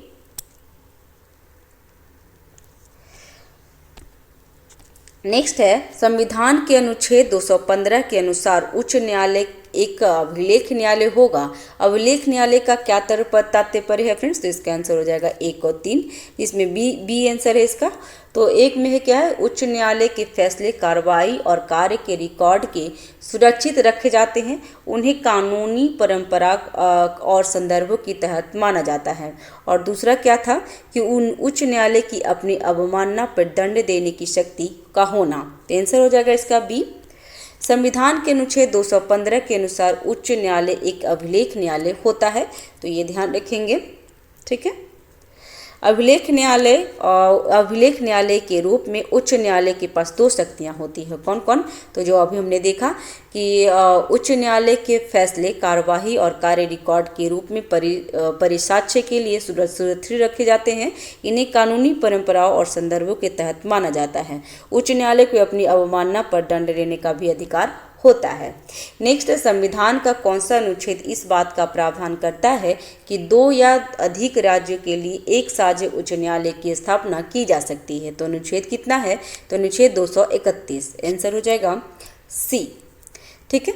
और ये तो हमने अभी देख लिए। और अनुच्छेद 225 में क्या है फिर? तो उच्च न्यायालय का क्षेत्राधिकार है। और अनुच्छेद 228 ए में निरस्त कर दिया गया है। और अनुच्छेद 232 में क्या है? तो वो भी दोनों निरस्त कर दिया गया है। ठीक है, ध्यान देंगे। नेक्स्ट, भारतीय उच्च न्यायालय अधिनियम कब पारित किया गया था? तो 1861 में, आंसर उसका हो गया बी। भारतीय उच्च न्यायालय अधिनियम 1861 में पारित किया गया था। इस अधिनियम के द्वारा भारत में 3 उच्च न्यायालय की स्थापना की गई थी। वे उच्च न्यायालय थे कलकत्ता, बम्बई और मद्रास में। आगे चलकर 1866 में इलाहाबाद उच्च न्यायालय का भी स्थापना किया गया है, तो ध्यान रखेंगे फ्रेंड्स। नेक्स्ट, अंडमान और निकोबार द्वीप समूह की किस उच्च न्यायालय के अधिकार के अंतर्गत आते हैं? तो इसका आंसर हो जाएगा ए, कलकत्ता उच्च न्यायालय के अंतर्गत आते हैं। ठीक है। नेक्स्ट है कथन और कारण दिया गया है तो उच्च न्यायालय की न्यायिक पूर्वावलोकन समीक्षा शक्ति 42वें संविधान संशोधन अधिनियम को द्वारा कम कर दिया गया है। और दूसरा है वर्तमान में किसी भी केंद्रीय कानून की संवैधानिक व्याख्या पर उच्च न्यायालय द्वारा विचार करने की मनाही कर दी गई है। तो आंसर इसका हो जाएगा सी। एक तो सही है परंतु दूसरा गलत है। उच्च न्यायालय की न्यायिक पूर्वावलोकन या न्यायिक समीक्षा की शक्ति राज्य विधानमंडल व केंद्र सरकार दोनों के अधिकारों और कार्यकारी आदेशों के संवैधानिक परीक्षण के लिए है। यदि वे संविधान का उल्लंघन करने वाले हैं तो उन्हें असंवैधानिक घोषित कर लागू करने से रोक दिया जाता है। हालांकि 42वें संविधान संशोधन अधिनियम 1976 द्वारा उच्च न्यायालय की न्यायिक समीक्षा की शक्ति को कम कर दिया गया है। इसके द्वारा किसी भी केंद्रीय कानून की संवैधानिक व्याख्या पर उच्च न्यायालय द्वारा विचार करने की मनाही दे दी गई है। लेकिन 43वें संविधान संशोधन अधिनियम 1977 में पुनः पूर्व की स्थिति को बहाल कर दिया गया था। तो ध्यान रखेंगे इसका। नेक्स्ट है, निम्नलिखित में से किस मामले बाद में यह निर्णय दिया गया कि उच्च न्यायालय एवं सर्वोच्च न्यायालय के रिट क्षेत्राधिकार संविधान के मूल ढांचे का अंग है? तो आंसर हो गया इसका बी, एल चंद्र कुमार मामला से 1997 में। ठीक है, एल चंद्र कुमार बनाम भारत संघ 1997 के मामले में सर्वोच्च न्यायालय ने यह प्रतिपादित किया कि उच्चतम न्यायालय एवं उच्च न्यायालय के रिट क्षेत्राधिकार संविधान के मूल ढांचे का अंग है। केशवानंद भारती बनाम मामले जो 1973 में सर्वोच्च न्यायालय द्वारा मूल ढांचे के सिद्धांत का प्रतिपादन किया गया था। मेनका गांधी वाले मामले में 1978 में सर्वोच्च न्यायालय द्वारा अनुच्छेद 21 जीवन के मौलिक अधिकार की विस्तृत व्याख्या की गई थी। और मिनर्वा मिस मामले 1980 में हुआ था में सर्वोच्च न्यायालय में न्यायिक स्वतंत्रता को मूल ढांचे का अंग के रूप में प्रतिपादित किया गया था। तो ध्यान रखेंगे ये सभी फ्रेंड्स, क्योंकि केशवानंद वाला बहुत ज़्यादा पूछता है। ठीक है, नेक्स्ट है, किस साधारण विधेयक के संबंध में विधान परिषद को अधिकतम कितने समय की विलंबकारी शक्ति प्राप्त है? तो इसका आंसर हो जाएगा 4 मंथ। किसी राज्य में द्विसदनीय विधायिका के होने की स्थिति में राज्य विधान परिषद को साधारण विधेयक के संबंध में केवल विलंबकारी शक्ति ही प्राप्त है, क्योंकि विधेयक को पास करने का अंतिम अधिकार विधानसभा को ही है। विधान परिषद अधिकतम 4 माह के लिए ही रोक सकता है। ठीक है, नेक्स्ट है, किसी विधेयक को राज्यपाल राष्ट्रपति के विचार के लिए आरक्षित कर सकता है। संविधान के अनुच्छेद कितने में है? तो 201 में है। आंसर हो जाएगा बी। और यहाँ पे अनुच्छेद 200 के तहत क्या है? तो या तो विधेयक को स्वीकृति दे सकते हैं या विधेयक को स्वीकृति रोक सकते हैं। और फिर यदि वह धन विधेयक न हो तो विधेयक को विधानमंडल के पास पुनः विचार हेतु वापस कर सकते हैं। हालांकि यदि राज्य विधानमंडल द्वारा विधेयक को पुनः पारित कर दिया जाए तो वो इस स्थिति में चाहे संशोधन सहित या संशोधन रहित राज्यपाल के पास भेजता है तो राज्यपाल को स्वीकृति देनी ही होती है। और अनुच्छेद 201 के अंतर्गत वह विधेयक राष्ट्रपति के विचार के लिए आरक्षित कर सकता है। तो ये भी ध्यान रखेंगे, एग्जाम में ये पूछता है। ठीक है, नेक्स्ट है फ्रेंड्स, नीति आयोग की स्थापना कब की गई थी? तो ये एग्जाम में जब नीति आयोग की स्थापना हुई थी ना फ्रेंड्स, तो ये बहुत बार पूछा था। या तो नीति आयोग का जो फुल फॉर्म होता है वो, या फिर नीति आयोग के बारे में जितनी भी क्वेश्चन बनते थे सारा पूछा हुआ है। तो ये नीति आयोग का स्थापना कब की गई थी? तो 1 जनवरी 2015 को। तो आंसर हो जाएगा सी। केंद्र की वर्तमान नरेंद्र मोदी सरकार ने पुराने योजना आयोग को भंग कर उसी के स्थान पे 1 जनवरी 2015 को नीति आयोग की स्थापना की थी। ध्यान रखेंगे। नेक्स्ट, निम्नलिखित कथनों पर विचार करें और सत्य कथन को चुनना है। तो नीति आयोग केंद्र सरकार के मंत्रालयों एवं राज्य सरकार के नजदीकी सहयोग, परामर्श एवं समन्वय में कार्य करता है। तो ये सही है। उपयुक्त संदर्भ में लिए गए निर्णयों को लागू करने के लिए जिम्मेदारी नीति आयोग पर ही होती है। तो ये गलत है फ्रेंड्स, पहला सही है। नीति आयोग एक सलाहकार संस्था है। ध्यान रखेंगे, ये भी क्वेश्चन पूछता है कि नीति आयोग क्या है। तो नीति आयोग केवल क्या है, तो एक सलाहकार संस्था है। यह केंद्र सरकार के मंत्रालयों एवं राज्य सरकार के नज़दीकी सहयोग, परामर्श एवं समन्वय में कार्य करता है। यह केंद्र एवं राज्य सरकारों के लिए अनुशंसाएं करता है, लेकिन निर्णय लेने व लागू करने की जिम्मेदारी केंद्र या संबंधित राज्य सरकार पर ही होती है, न कि नीति आयोग पे। तो ध्यान देंगे। नेक्स्ट है, भारत में उच्च न्यायालयों के संबंध में निम्नलिखित कथनों पर विचार करें। तो कौन सा कथन है फ्रेंड्स, देखते हैं कौन सा इसमें सही है। तो केवल चार सही है, तो वही देख लेते हैं। तो उच्च न्यायालय के न्यायाधीश 62 वर्ष की उम्र तक पद पे धारण करते हैं, तो ये सही है फ्रेंड्स। नेक्स्ट, वर्तमान में देश में कुल 25 उच्च न्यायालय है, न कि 28। तो पहला गलत हो गया था। उच्च न्यायालय उन 25 उच्च न्यायालयों में 7 का क्षेत्राधिकार एक राज्य से अधिक पर है, तो भी है। नेक्स्ट है, संघ राज क्षेत्र दिल्ली का अपना एक स्वतंत्र उच्च न्यायालय है। साथ ही संघ शासित क्षेत्र चंडीगढ़ में भी उच्च न्यायालय है। और ये है क्या कि उच्च न्यायालय के न्यायाधीशों 62 वर्ष की आयु तक पद धारित करते हैं, तो ये भी सही है। नेक्स्ट है, कथन कारण दिया हुआ है। तो नीति आयोग न तो संवैधानिक निकाय है और न ही संवैधानिक है, न तो संविधानिक और न ही संवैधानिक है, और इसकी स्थापना केंद्रीय मंत्रिमंडल के कार्यकारी प्रस्ताव द्वारा की गई है। तो आंसर हो जाएगा ए और आर दोनों सही है, और आर ए की सही व्याख्या करता है। नेक्स्ट, निम्नलिखित में से किस परिस्थिति में राज्यपाल राज्य के किसी विधेयक को राष्ट्रपति के विचारार्थ सुरक्षित रख सकता है।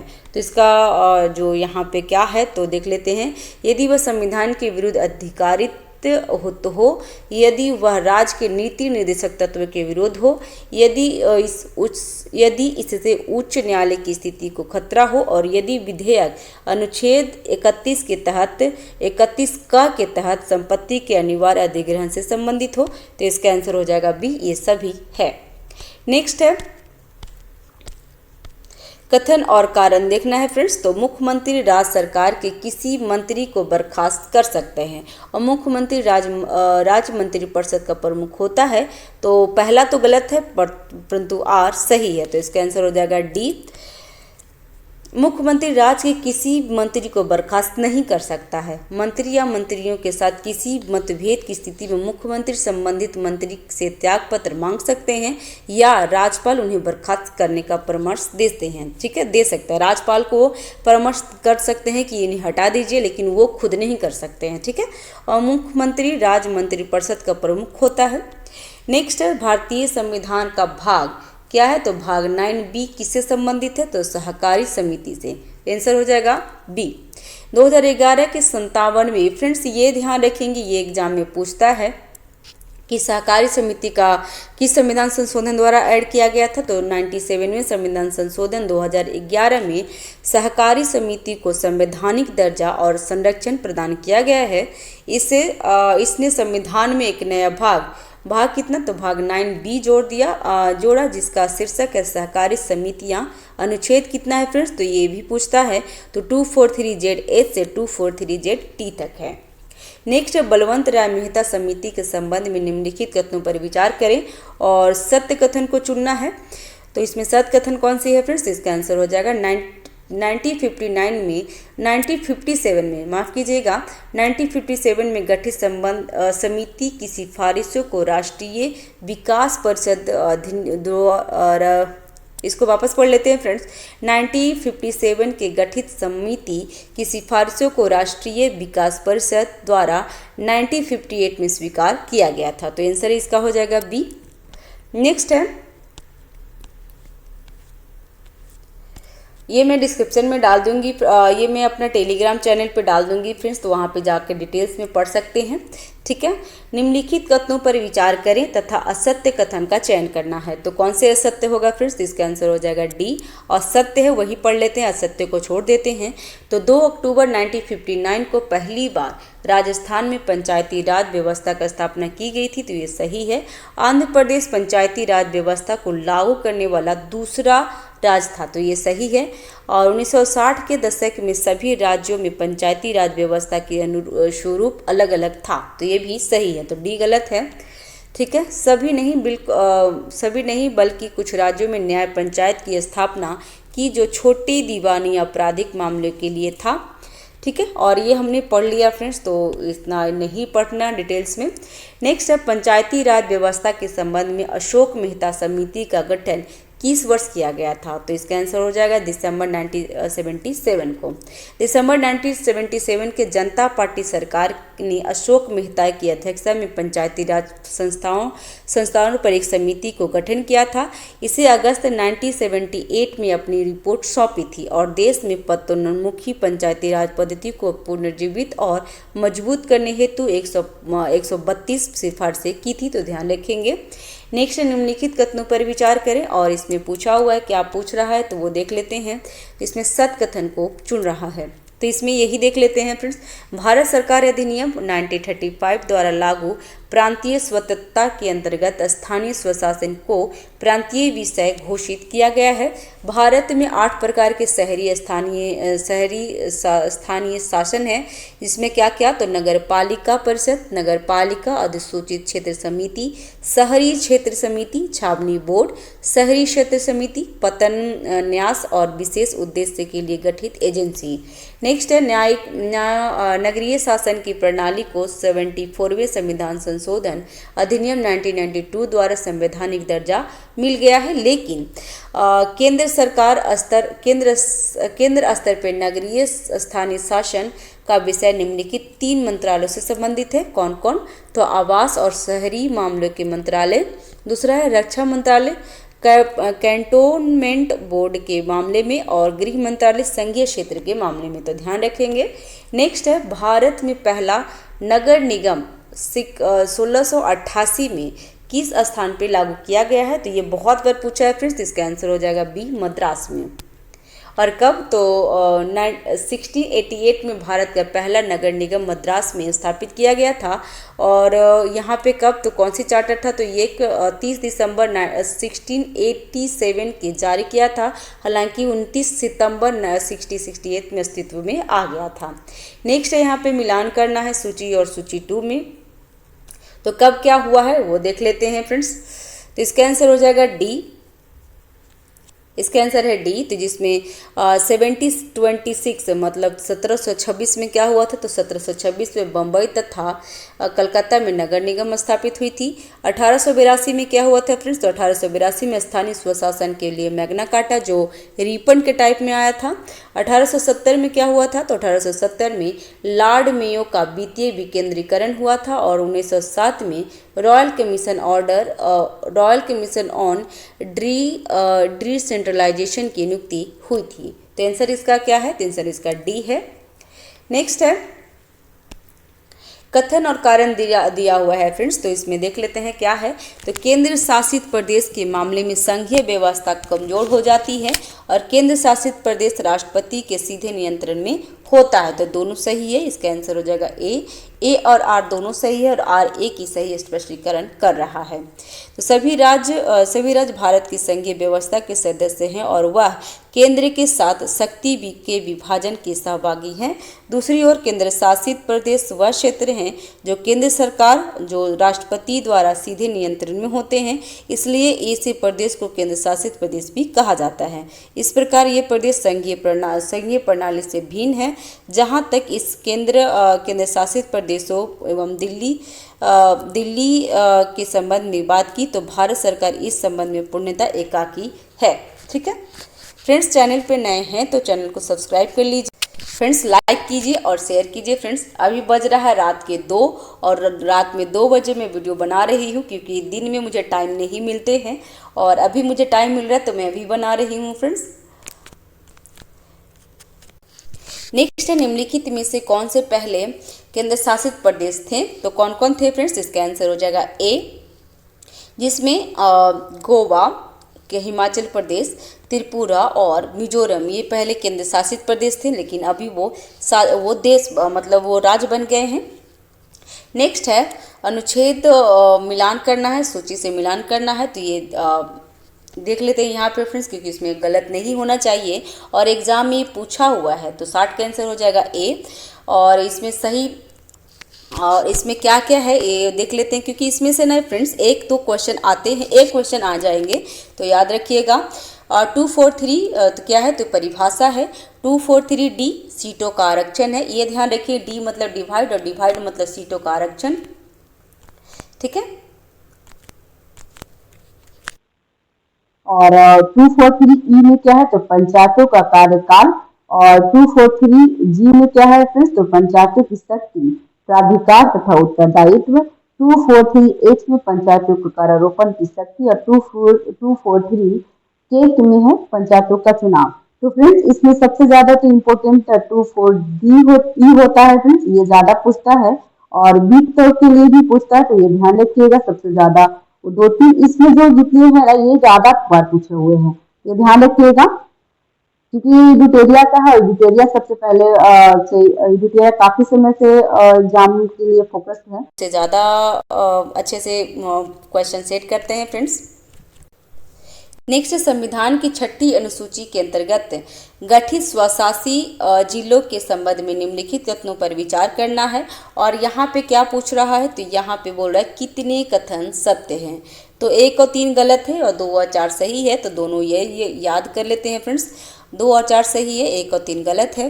जिसमें स्वशासी जिलों को स्थापित या पुनर्स्थापित करने का अधिकार राष्ट्रपति के पास होता है, और संसद या राज्य विधानमंडल के अधिनियम स्वशासी जिले की में लागू नहीं होता है। तो आंसर इसका हो जाएगा बी। 2 गलत है और 2 सही है।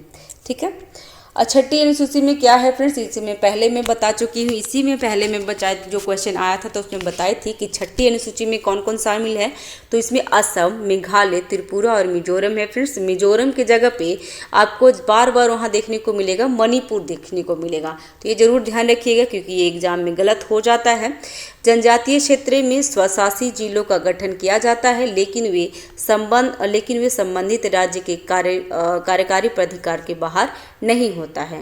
राज्यपाल को स्वशासी जिलों को स्थापित या पुनर्स्थापित करने का अधिकार है, अतः राज्यपाल इन क्षेत्रों को बढ़ा या घटा सकते हैं, नाम परिवर्तन कर सकते हैं या सीमाएं निर्धारण कर सकते हैं। ठीक है।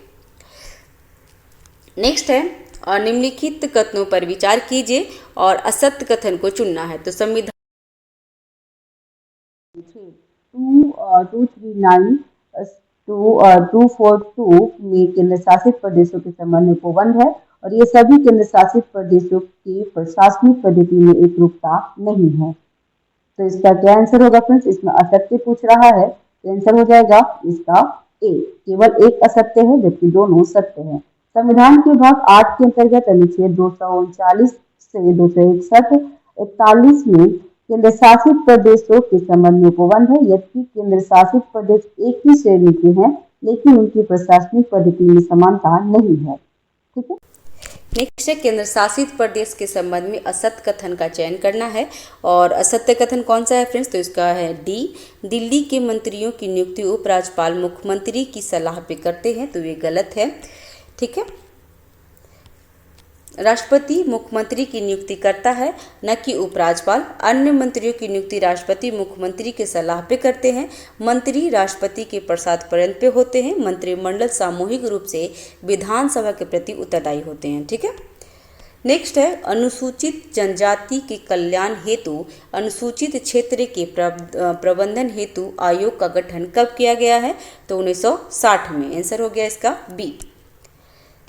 नेक्स्ट है, निर्वाचन संबंधी मामलों में न्यायालयों के हस्तक्षेप संबंधी प्रावधान का वर्णन किस अनुच्छेद से संबंधित है, तो इसका आंसर हो जाएगा सी। कितना है तो 329 में है, तो ध्यान रखेंगे फ्रेंड्स।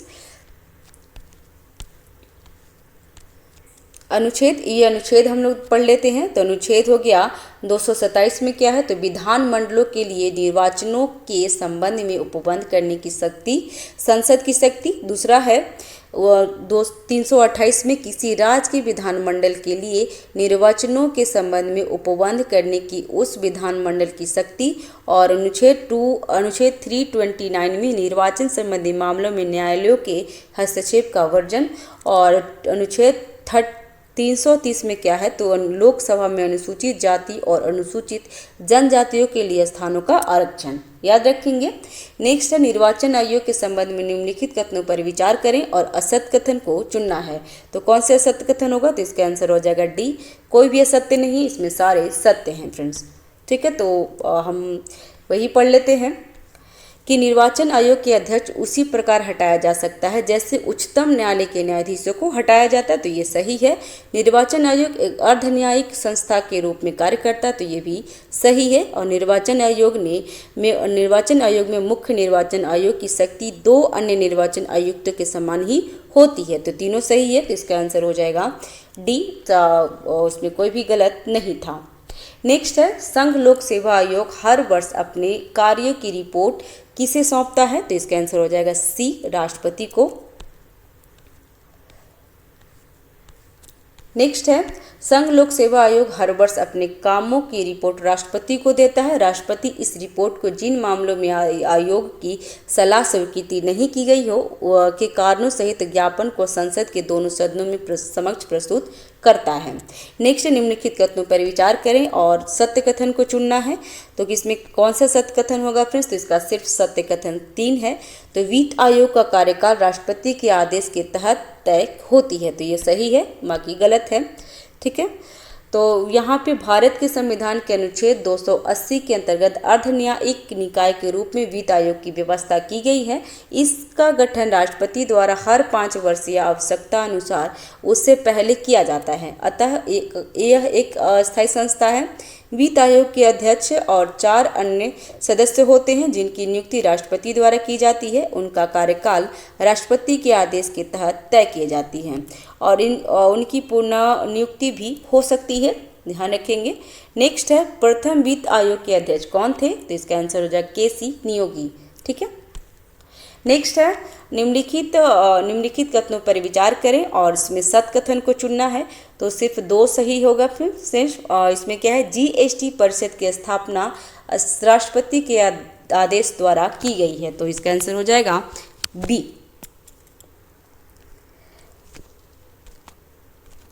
ठीक है फ्रेंड्स, चैनल पर नए हैं तो चैनल को सब्सक्राइब कर लीजिएगा, लाइक कीजिए, शेयर कीजिए। फ्रेंड्स, कोई त्रुटि रहती है तो प्लीज़ कमेंट बॉक्स में आप बता सकते हैं ताकि मैं कुछ सुधार कर सकूं।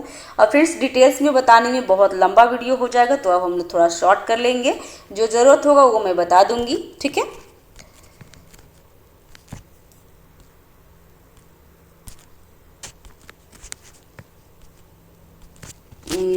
फ्रेंड्स, हमारा सिस्टम ही काम नहीं करता है कभी कभी, तो हमें समझ नहीं आता है कि इसके आगे क्या किया जाए, क्योंकि ये टेक्निकल चीज़ें हैं।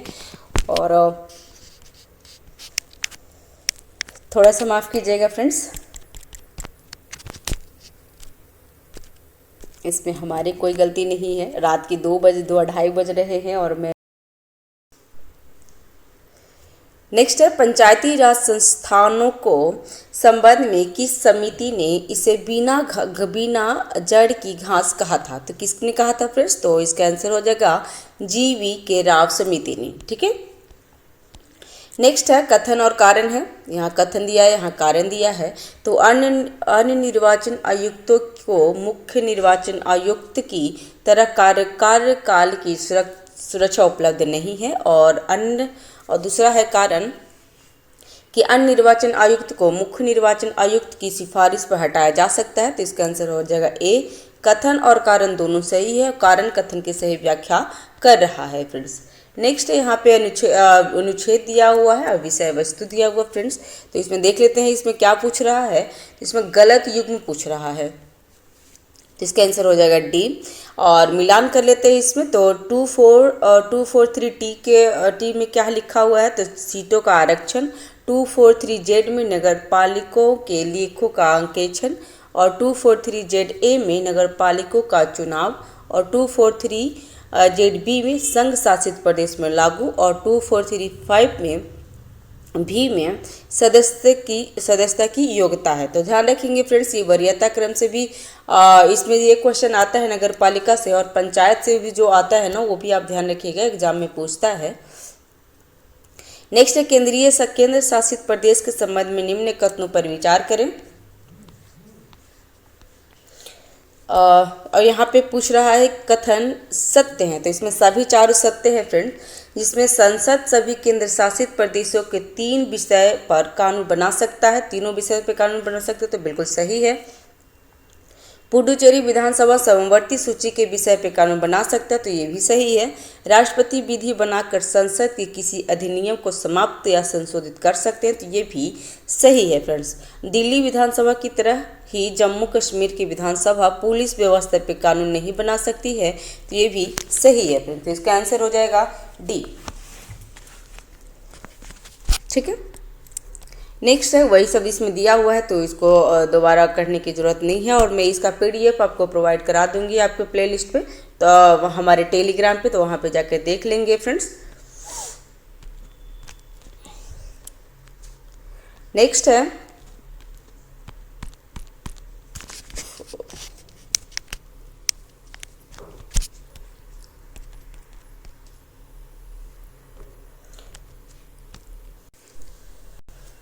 है, डॉक्टर BR अम्बेडकर के अनुसार लोकतांत्रिक व्यवस्था के रक्षकों में निम्नलिखित में से कौन सम्मिलित है? इसका आंसर हो जाएगा सी, जिसमें उच्च न्यायालय, निर्वाचन आयोग, नियंत्रण एवं महालेखा परीक्षक और संघ लोक सेवा आयोग है। ठीक है, तो इसका आंसर हो जाएगा सी। नेक्स्ट है, भारत के महान्यायवादी के संबंध में निम्न कथनों पर विचार करें और सत कथन को चुनना है। तो इसमें सत कथन ये है कि महान्यायवादी नियुक्ति होने के लिए उच्चतम न्यायालय के न्यायाधीश की योग्यता होना आवश्यक है, तो ये बिल्कुल सही है फ्रेंड्स। और महान्यायवादी की नियुक्ति एवं कार्यकाल की चर्चा संविधान के अनुच्छेद 76 में की गई है, तो ये गलत है फ्रेंड्स। ठीक है, और यहाँ पे लिखा है संविधान के अनुच्छेद 76 में भारत के महान्यायवादी के पद की व्यवस्था की गई है। महान्यायवादी की कार्यकाल को संविधान द्वारा निश्चित नहीं किया गया है, क्योंकि महान्यायवादी को राष्ट्रपति के पश्चात पे रखा जाता है फ्रेंड्स, इसीलिए उनका कार्यकाल का यहाँ पे कोई उल्लेख नहीं किया गया, तो ध्यान रखेंगे। नेक्स्ट है, राज्य लोक सेवा आयोग के अध्यक्ष अपना त्याग पत्र किसे सौंपते हैं? तो ये राज्यपाल को देते हैं फ्रेंड्स। ठीक है, और नेक्स्ट है, कथन और कारण दिया हुआ है। तो पंचायतों से संबंधित संविधान का भाग 9 5वीं अनुसूची में वर्णित क्षेत्र पर लागू नहीं होता है, और कारण क्या है? तो संसद में पेशा अधिनियम विस्तार अधिनियम द्वारा भाग 9 से जुड़े प्रावधानों की जरूरी संशोधन के साथ अनुसूचित क्षेत्र में विस्तार किया है। इसका आंसर हो जाएगा बी, दोनों सही है, और RA की सही व्याख्या नहीं कर रहा है। ठीक है फ्रेंड्स, अगर चैनल पे नए हैं तो चैनल को सब्सक्राइब कर लीजिएगा, लाइक कीजिए फ्रेंड्स। नेक्स्ट है, निम्नलिखित में से कौन विषय 11वीं अनुसूची से संबंधित है? तो इसमें कौन कौन से है फ्रेंड्स? तो इसमें कृषि गैर परंपरागत ऊर्जा स्रोत और गरीबी उन्मूलन कार्यक्रम है। ठीक है, तो इसका आंसर हो जाएगा ए। 11वीं अनुसूची में जिसमें पंचायतों के कानूनी क्षेत्र कितने हैं फ्रेंड्स? तो 29 है, और कृषि जिसमें कृषि विस्तार सम्मिलित है, गैर परंपरागत ऊर्जा स्रोत और गरीबी उन्मूलन कार्यक्रम है। अग्निशमन सेवाएं और काजी हाउस पर पशुओं के प्रतिकूलता निवारण अनुसूची 12वीं में है। ठीक है, ये ध्यान रखेंगे। नेक्स्ट, निम्नलिखित कथनों पर विचार करें और यहाँ में असत्य कथन को चुनना है। तो पंचायतों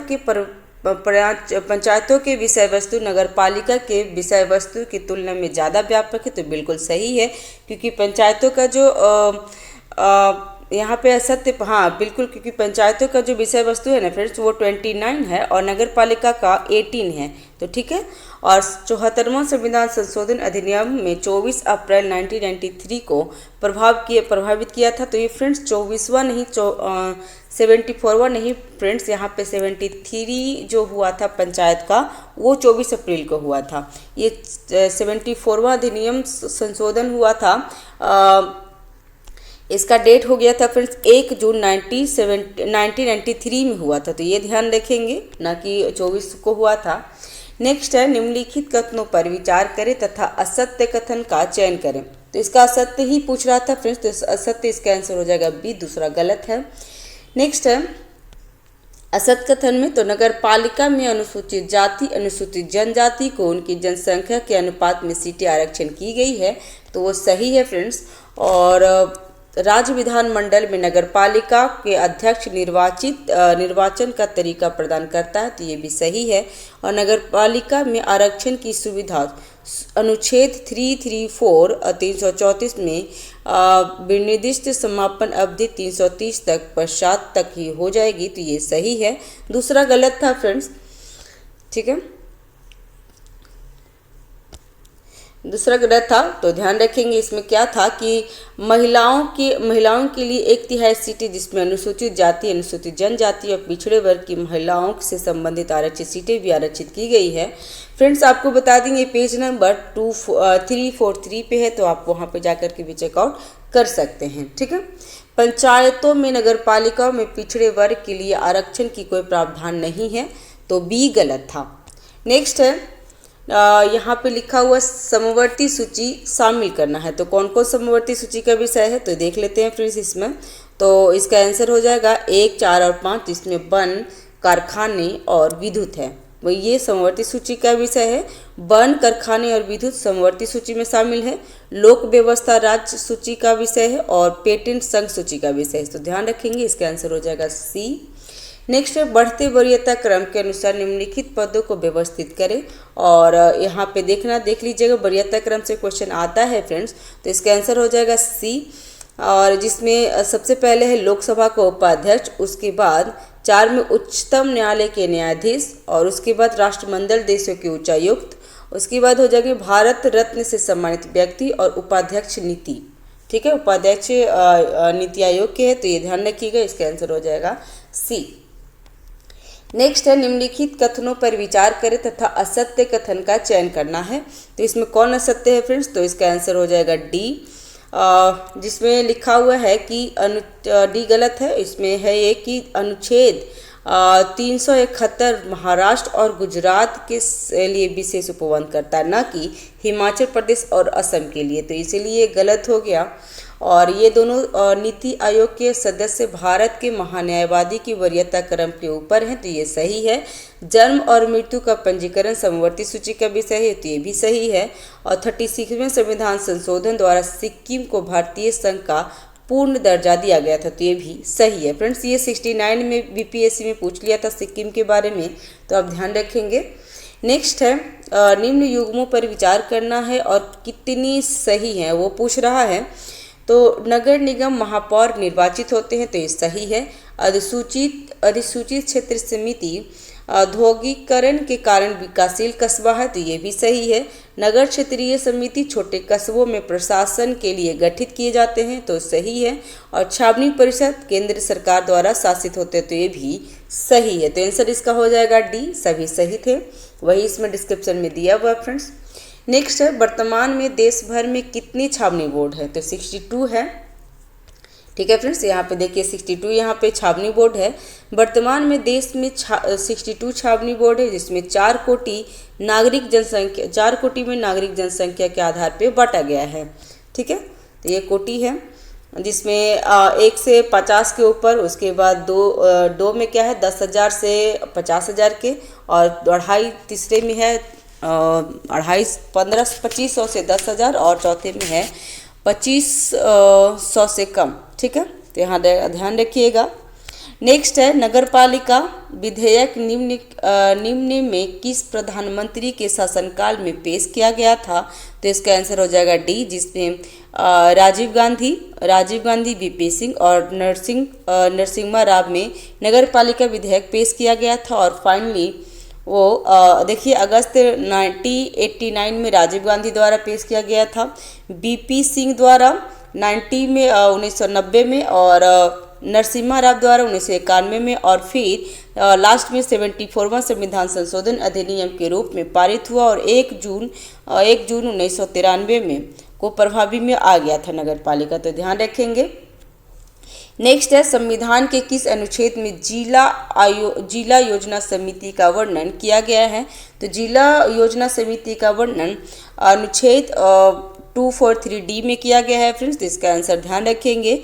और सी में क्या है, तो 243C में कुछ क्षेत्र में इस भाग का लागू न होना, तो 243D में जिला आयोजनों के लिए समिति, 243E में महानगरीय आयोजनों की समिति, और 243F में नगरपालिकाओं एवं तथा विद्यमान कानूनों की जारी रखना है, ठीक है। तो यह ध्यान रखेंगे। नेक्स्ट है पंचायती राज के वित्तीय स्रोत में निम्नलिखित में से क्या सम्मिलित है। तो क्या क्या सम्मिलित है फ्रेंड्स, तो इसका देख लेते हैं आंसर। इसका है इसमें सभी सम्मिलित हैं, जिसमें भारत के द्वितीय प्रशासनिक सुधार आयोग 2005 से 9 के ने पंचायती राज संस्थाओं के वित्तीय स्रोत एवं उनकी शक्तियों को संक्षेप में दिया है। ये चारों इसमें जो लिखित है वो सभी है, जिसमें केंद्र सरकार से प्राप्त अनुदान, राज्य वित्त आयोग की अनुशंसा पर राज्य सरकार से प्राप्त अनुदान, केंद्र राज्य परियोजनाओं योजनाओं से प्राप्त केंद्रीय आवंटन और स्थानीय स्तर पर संसाधन निर्माण, ये सभी था फ्रेंड्स। ठीक है। और संविधान की धारा 280 के आधार पर केंद्रीय वित्त आयोग अनुशंसा के अनुसार केंद्र से प्राप्त करता है। और संविधान धारा 243I के अनुसार वित्त आयोग की अनुशंसा के आधार पर राज्य सरकार से प्राप्त होता है। राज्य सरकार से प्राप्त कर्जा अनुदान होता है। केंद्र द्वारा प्रायोजित योजनाओं तथा अतिरिक्त केंद्रीय मदद के नाम पर कार्यक्रम केंद्रित आवंटित और आंतरिक स्थानीय पर संसाधन निर्माण कर तथा गैर कर होता है। तो ध्यान रखेंगे। नेक्स्ट है पंचायतों के कार्यकाल से संबंधित स्थानों पर विचार कीजिए। इसमें असत्य कथन पूछ रहा है, तो असत्य कौन सी है। तो इसमें सत्य पूछ रहे हैं, सत्य बना लेते हैं। असत्य तो 2 और 4 असत्य है फ्रेंड्स, और 1 और 5 सत्य हैं। तो 1 और 3 सत्य है, तो ये 3 जो सत्य हैं वो देख लेते हैं। तो पंचायतों को समय पूर्व विघटित किया जा सकता है, तो बिल्कुल सही है।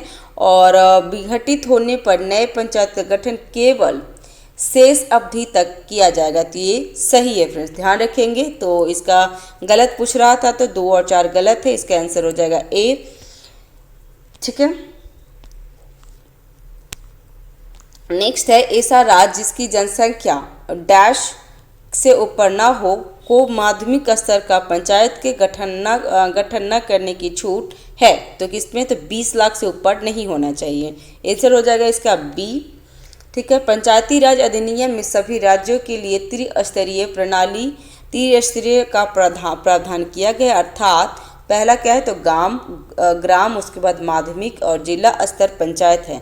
अतः यह अधिनियम पूरे देश में पंचायत राज की संरचना के समरूप लाता है। और फिर ऐसा राज्य जिनकी जनसंख्या 20 लाख से ऊपर न हो के माध्यमिक स्तर पर पंचायतों का गठन न करने की छूट दी गई है।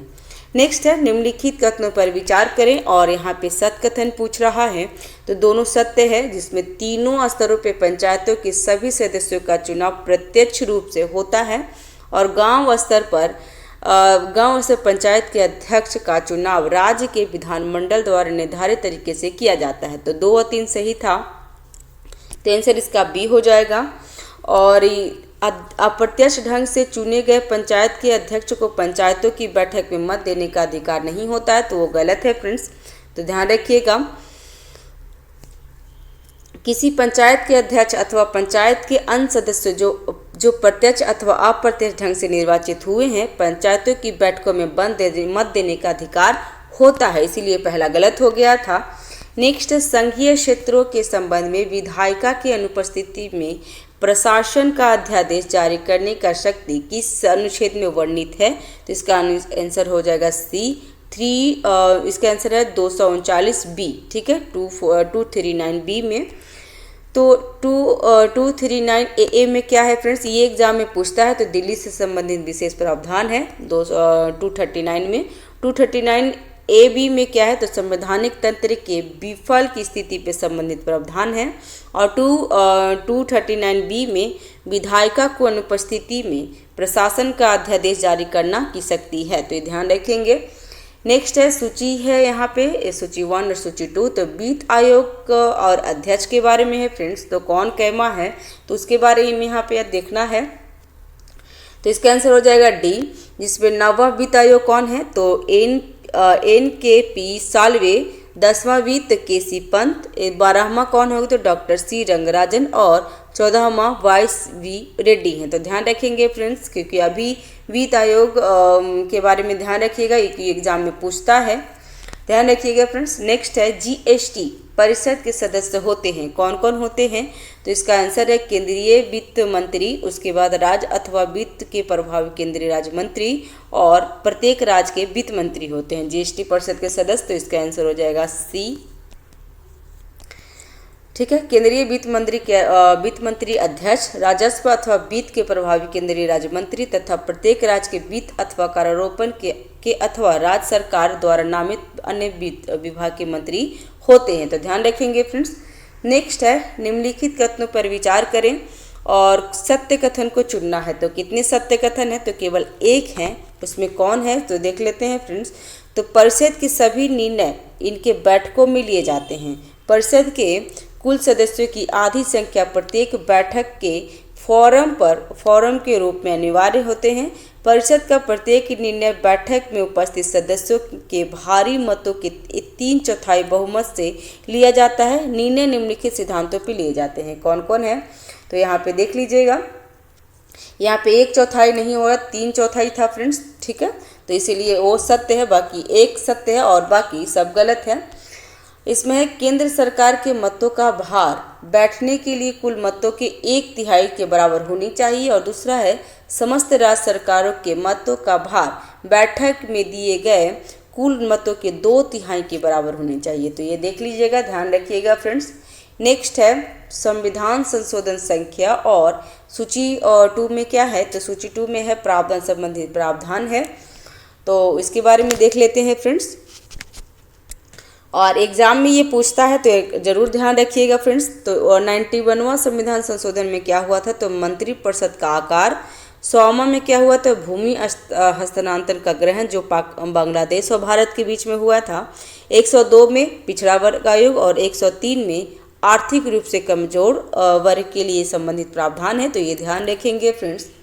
नेक्स्ट है संविधान के किस अनुच्छेद द्वारा संसद को यह अधिकार दिया गया है कि वह केंद्र, राज्य या किसी अन्य प्राधिकरण या संस्था महालेख परीक्षा से जुड़े लेखा मामले को व्यवस्थित करे? तो अनुच्छेद है 151, आंसर हो जाएगा सी। नेक्स्ट है भारत के दूसरे प्रशासनिक सुधार आयोग का कार्यकाल क्या था? तो इसका आंसर हो जाएगा 2005 से 2009, आंसर बी। ठीक है, और द्वितीय प्रशासनिक सुधार आयोग का गठन 31 अगस्त 2005 से को जांच आयोग के रूप में वीरप्पा मोइली की अध्यक्षता में किया गया था। आयोग ने जून 2006 से मई 2009 तक 15 भागों में अपनी रिपोर्ट प्रस्तुत की थी। तो ध्यान रखेंगे। 100वां क्वेश्चन है कथन कारण में। तो देख लेते हैं क्या कथन कारण है फ्रेंड्स। तो हर राज्य एवं केंद्र शासित प्रदेश में किन जनजातियों या जातियों समूह की अनुसूचित जाति, अनुसूचित जनजाति माना जाएगा, संविधान ने यह तय करने का अधिकार राष्ट्रपति को दे रखा है। तो ये सही है। और संविधान में किन जातियों या जनजातीय समूह को अनुसूचित जाति या अनुसूचित जनजाति कहा जाएगा, इसका उल्लेख नहीं है। तो बिल्कुल ये सही है फ्रेंड्स। इसका आंसर हो जाएगा ए। कथन और कारण दोनों सही है और आर ए की सही व्याख्या कर रहा है।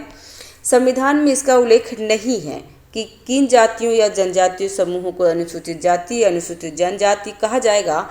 हर राज्य एवं केंद्र शासित क्षेत्रों में किन जातियों या जनजातीय समूहों को अनुसूचित जाति या अनुसूचित जनजाति माना जाएगा, संविधान ने यह तय करने का अधिकार राष्ट्रपति को दे दिया है। तो ध्यान रखेंगे।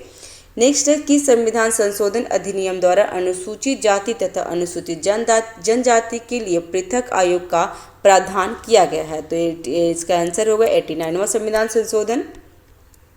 89वां संविधान संशोधन 2003 में जारी किया गया है कि संयुक्त आयोग द्वारा 2 स्वतंत्र निकाय के रूप में बांट दिया गया है। ठीक है, और वही उसके निर्धारण करते हैं। नेक्स्ट है निम्नलिखित कथनों पर विचार करें और सत्य कथन को चुनना है। तो इसमें दोनों गलत है फ्रेंड्स।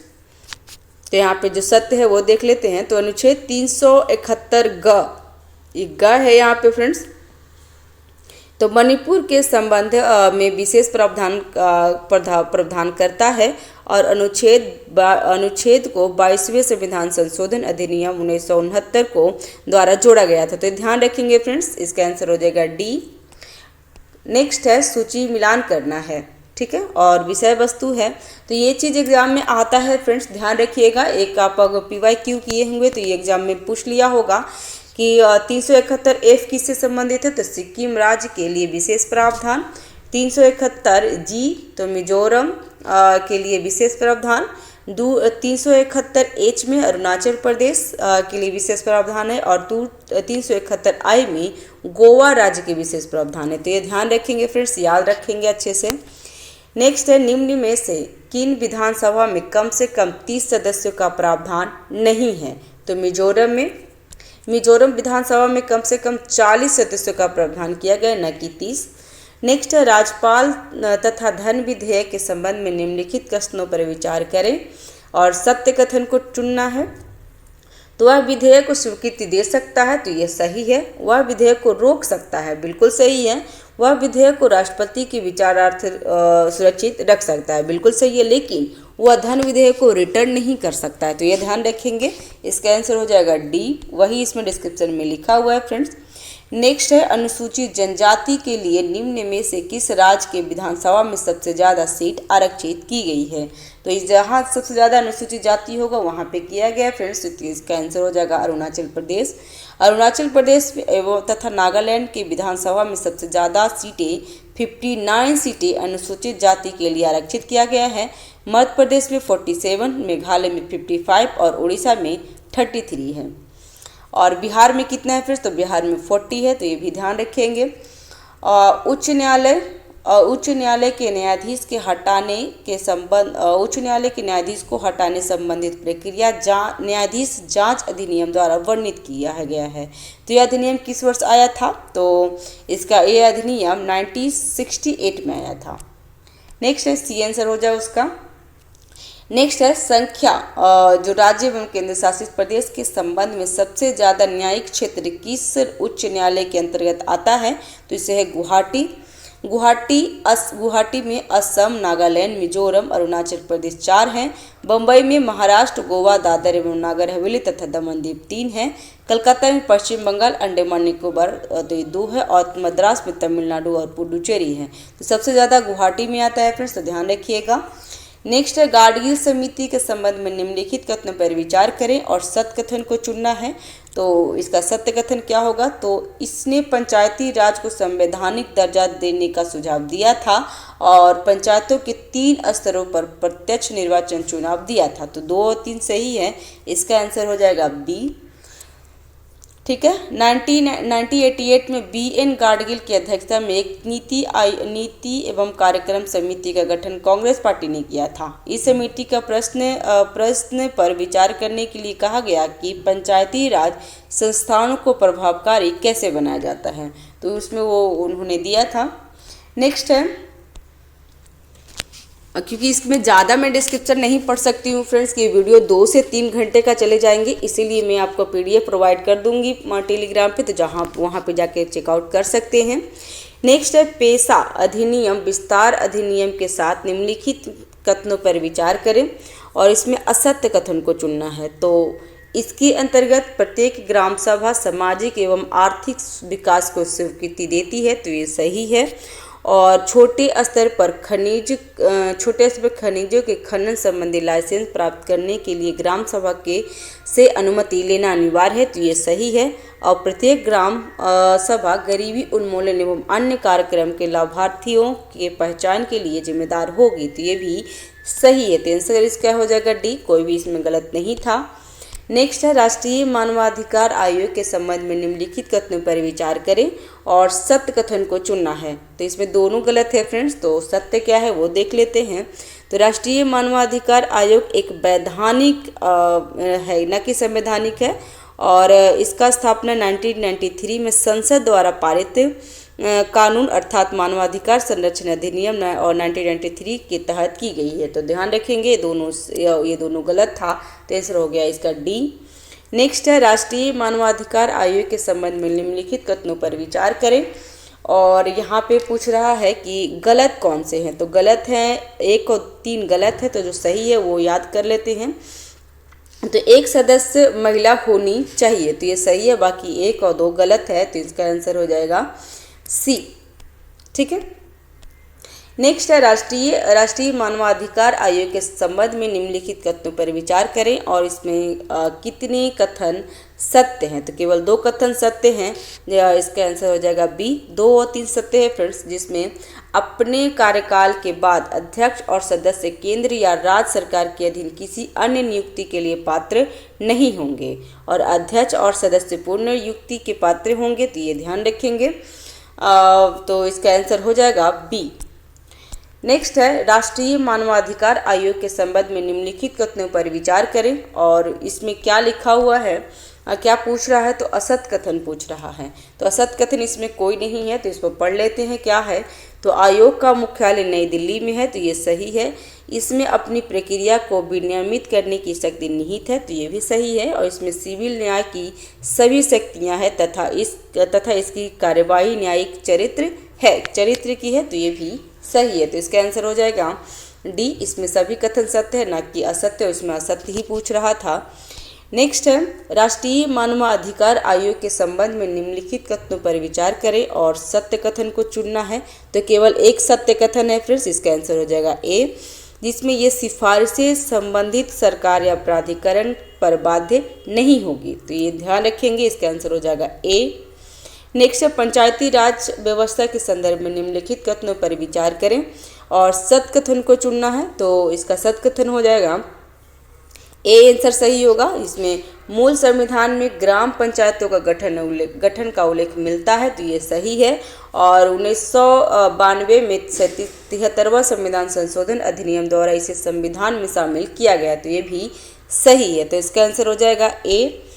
ठीक है, और अनुच्छेद कितना है ग्राम सभा के फ्रेंड्स, तो अनुच्छेद 40 फ्रेंड्स। ये एग्जाम के लिए काफ़ी इंपॉर्टेंट है, बहुत बार पूछता है, तो ध्यान रखिएगा। और गांधीवाद से वो संबंधित है। ठीक है, नेक्स्ट है, सहकारी समिति के संबंध में निम्नलिखित कथनों पर विचार करें और सत्य कथन को चुनना है। तो केवल एक सत्य कथन है, इसका आंसर हो जाएगा ए, जिसमें सहकारी समिति बनाने का अधिकार एक मौलिक अधिकार है। ठीक है, तो ध्यान रखेंगे। नेक्स्ट है, सहकारी समिति के संबंध में निम्नलिखित कथनों पर विचार करें और कितने सत्य हैं, इसमें पूछ रहा है कितने सत्य हैं। तो 1 और 2 सत्य है, वो देख लेते हैं कौन कौन। तो सहकारी समिति विषय के रूप में संविधान की 7वीं अनुसूची की राजसूची से सूचीबद्ध किया गया है, तो ये सही है। और प्रत्येक सहकारी समिति के खाते का वित्तीय वर्ष से समाप्ति के 6 माह के भीतर लेखा परीक्षा द्वारा किया जाता, तो ये सही है। आंसर इसका हो जाएगा बी, जिसमें इसका आंसर बी, जिसमें 2 सही है और तीसरा गलत था। नेक्स्ट है, 97वां संविधान संशोधन अधिनियम के संबंध में निम्नलिखित कथनों पर विचार करें और सत्य कथन को चुनना है। तो इसमें दोनों गलत है फ्रेंड्स, तो इसका आंसर हो जाएगा डी, जिसमें है कि 2011 में 97वां संविधान संशोधन अधिनियम ने सहकारी समिति को संवैधानिक दर्जा और संरक्षण प्रदान किया है। तो ये ध्यान रखिएगा, 2012 नहीं 2011 होना चाहिए था।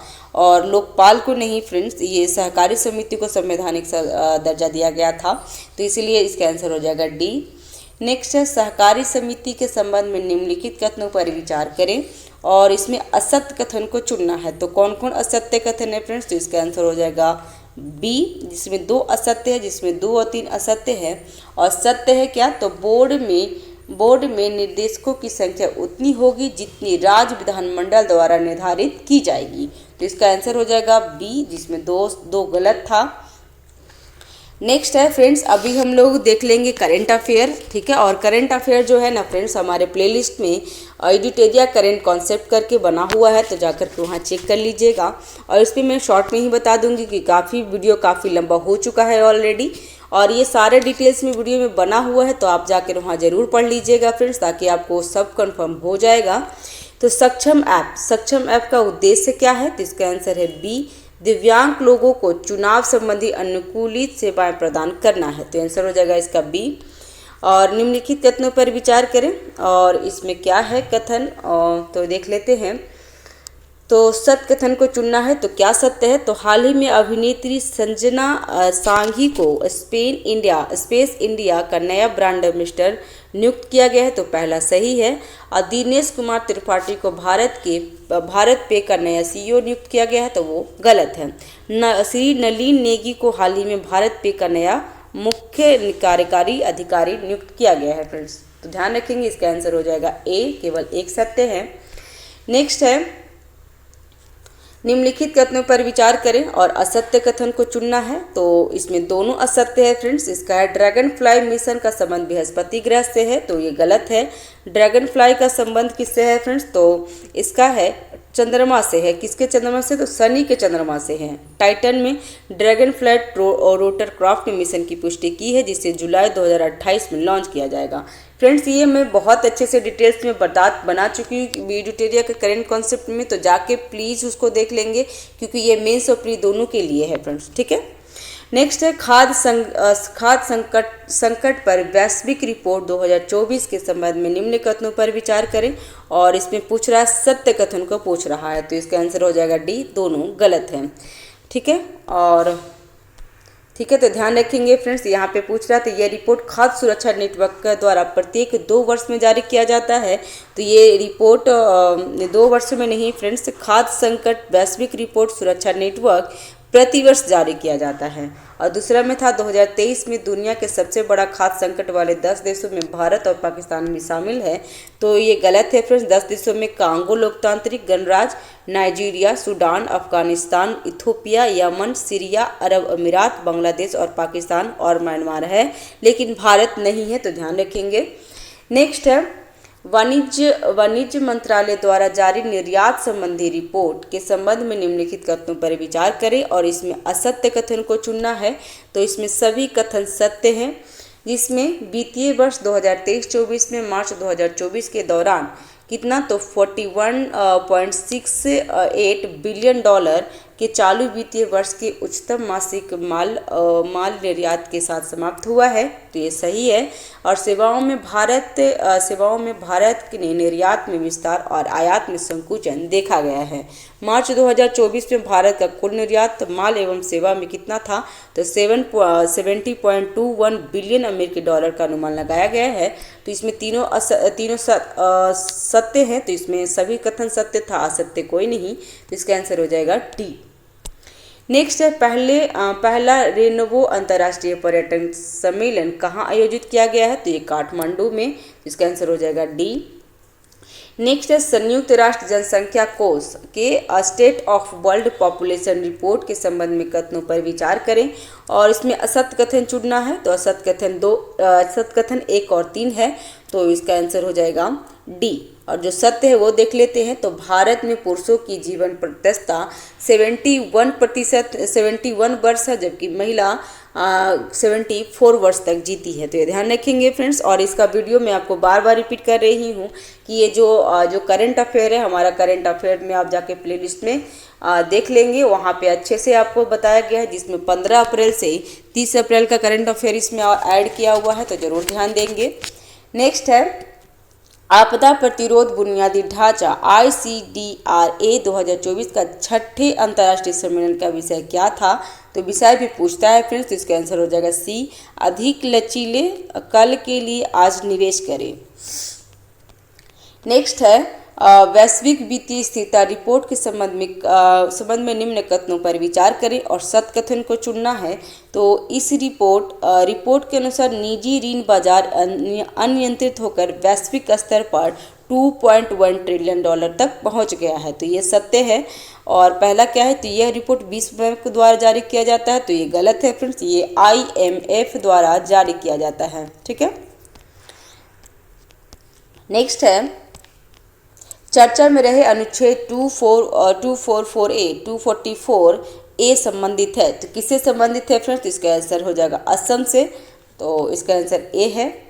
नेक्स्ट है, केंद्रीय जल आयोग द्वारा जारी आंकड़ों के अनुसार निम्न में से कौन सी पूर्व की ओर बहने वाली नदियाँ सूखे से ग्रस्त है, तो महानदी और पेन्नार के बीच बहने वाली नदियाँ हैं, तो इसका आंसर है बी, नागवली, तमिलिरिलु, कुंडलकम्मा और बहुधा।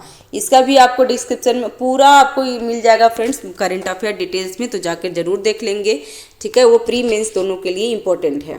नेक्स्ट है, निम्नलिखित कथनों पर विचार करें और असत्य कथन को चुनना है, तो इसमें दोनों असत्य ही है, तो इसका आंसर हो जाएगा सी, जिसमें चंद्रयान यहाँ पे लिखा हुआ था कि हाल ही में वैश्विक विश्व व्यापार संगठन द्वारा जारी डिजिटल सेवा निर्यात रैंकिंग भारत में तीसरे स्थान पे है।